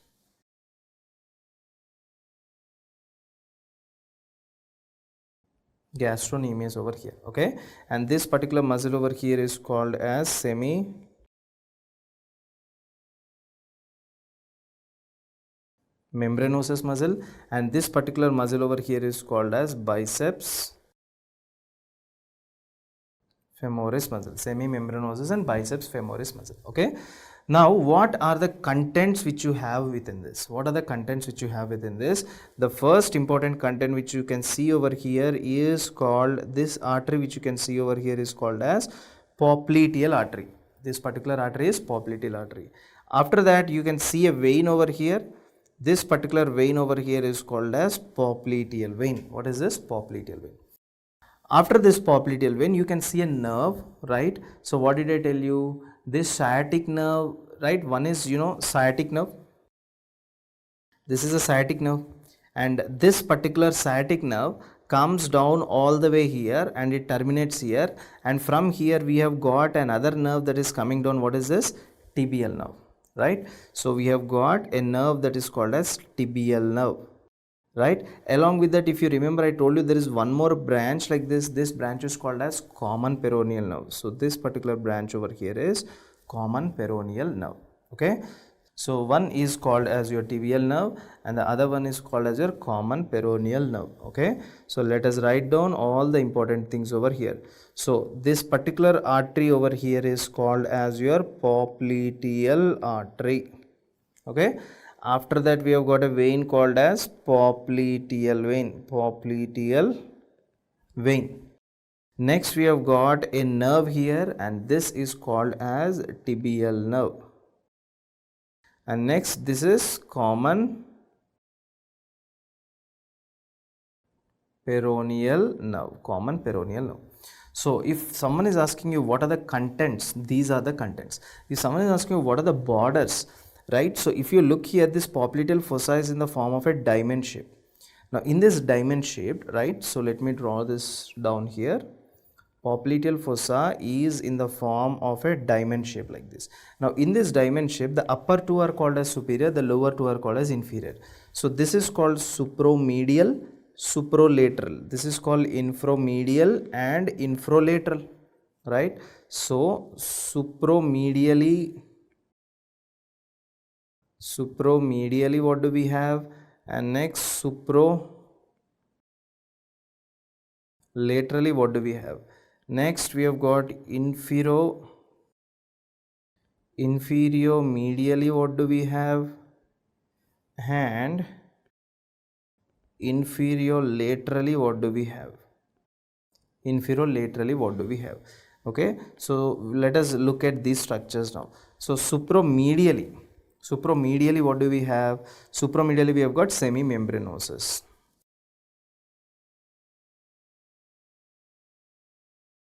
Semimembranosus. Supralaterally, what do we have? We have got biceps femoris. Biceps femoris. In the same way, inframedially, what do we have? We have got medial head of gastrocnemius, and infralaterally also we have got medial head of gastrocnemius. Okay, so these are the structures that are located here down. Okay, now out of all these muscles, which muscles, here you need to remember this thing, which muscles are called as triceps suri? Okay, so which muscles are called as triceps suri here? So you know you have got gastrocnemius, two heads, lateral head and medial head, right? So gastrocnemius, along with gastrocnemius you even have got soleus, yes or no? So gastrocnemius, two heads, that is lateral head and medial head, along with that soleus. So completely we have got three, yes or no? So here we have got 1, 2 and 3, completely 3. So all these three muscles together you called as what? Triceps suri. Okay, you called as triceps suri. And next important thing, the last important thing which you need to know here is that here you have got this tibia. This is a tibia, let us say, this is a tibia, let us say, from the posterior side, from the back. Okay, now you know that here the muscle which we have over here is called as what? Lateral head, and this muscle over here is medial head. So lateral head and medial head of what? Gastrocnemius. In the center you have got a muscle over here. This muscle located in the center is called as soleus. Soleus is solo, one. So gastrocnemius and soleus together they have a tendon. Okay, now this tendon comes down and attaches to another important bone over here, your keel bone, that is called as your calcaneus. And this particular tendon which you can see, right, is called as your Achilles tendon. What is this tendon called? Achilles tendon. Okay, so when you beat on the Achilles tendon, you will have a specific reflex called as ankle reflex. Ankle reflex. And what is the root value of ankle reflex? S1 is the root value of ankle reflex. Okay, enta indi mottam. So these are all the important points which you need to know regarding the lower limb, guys. So maximum most of the questions would be covered from this. Okay, so hope you liked my video. Thank you so much for watching.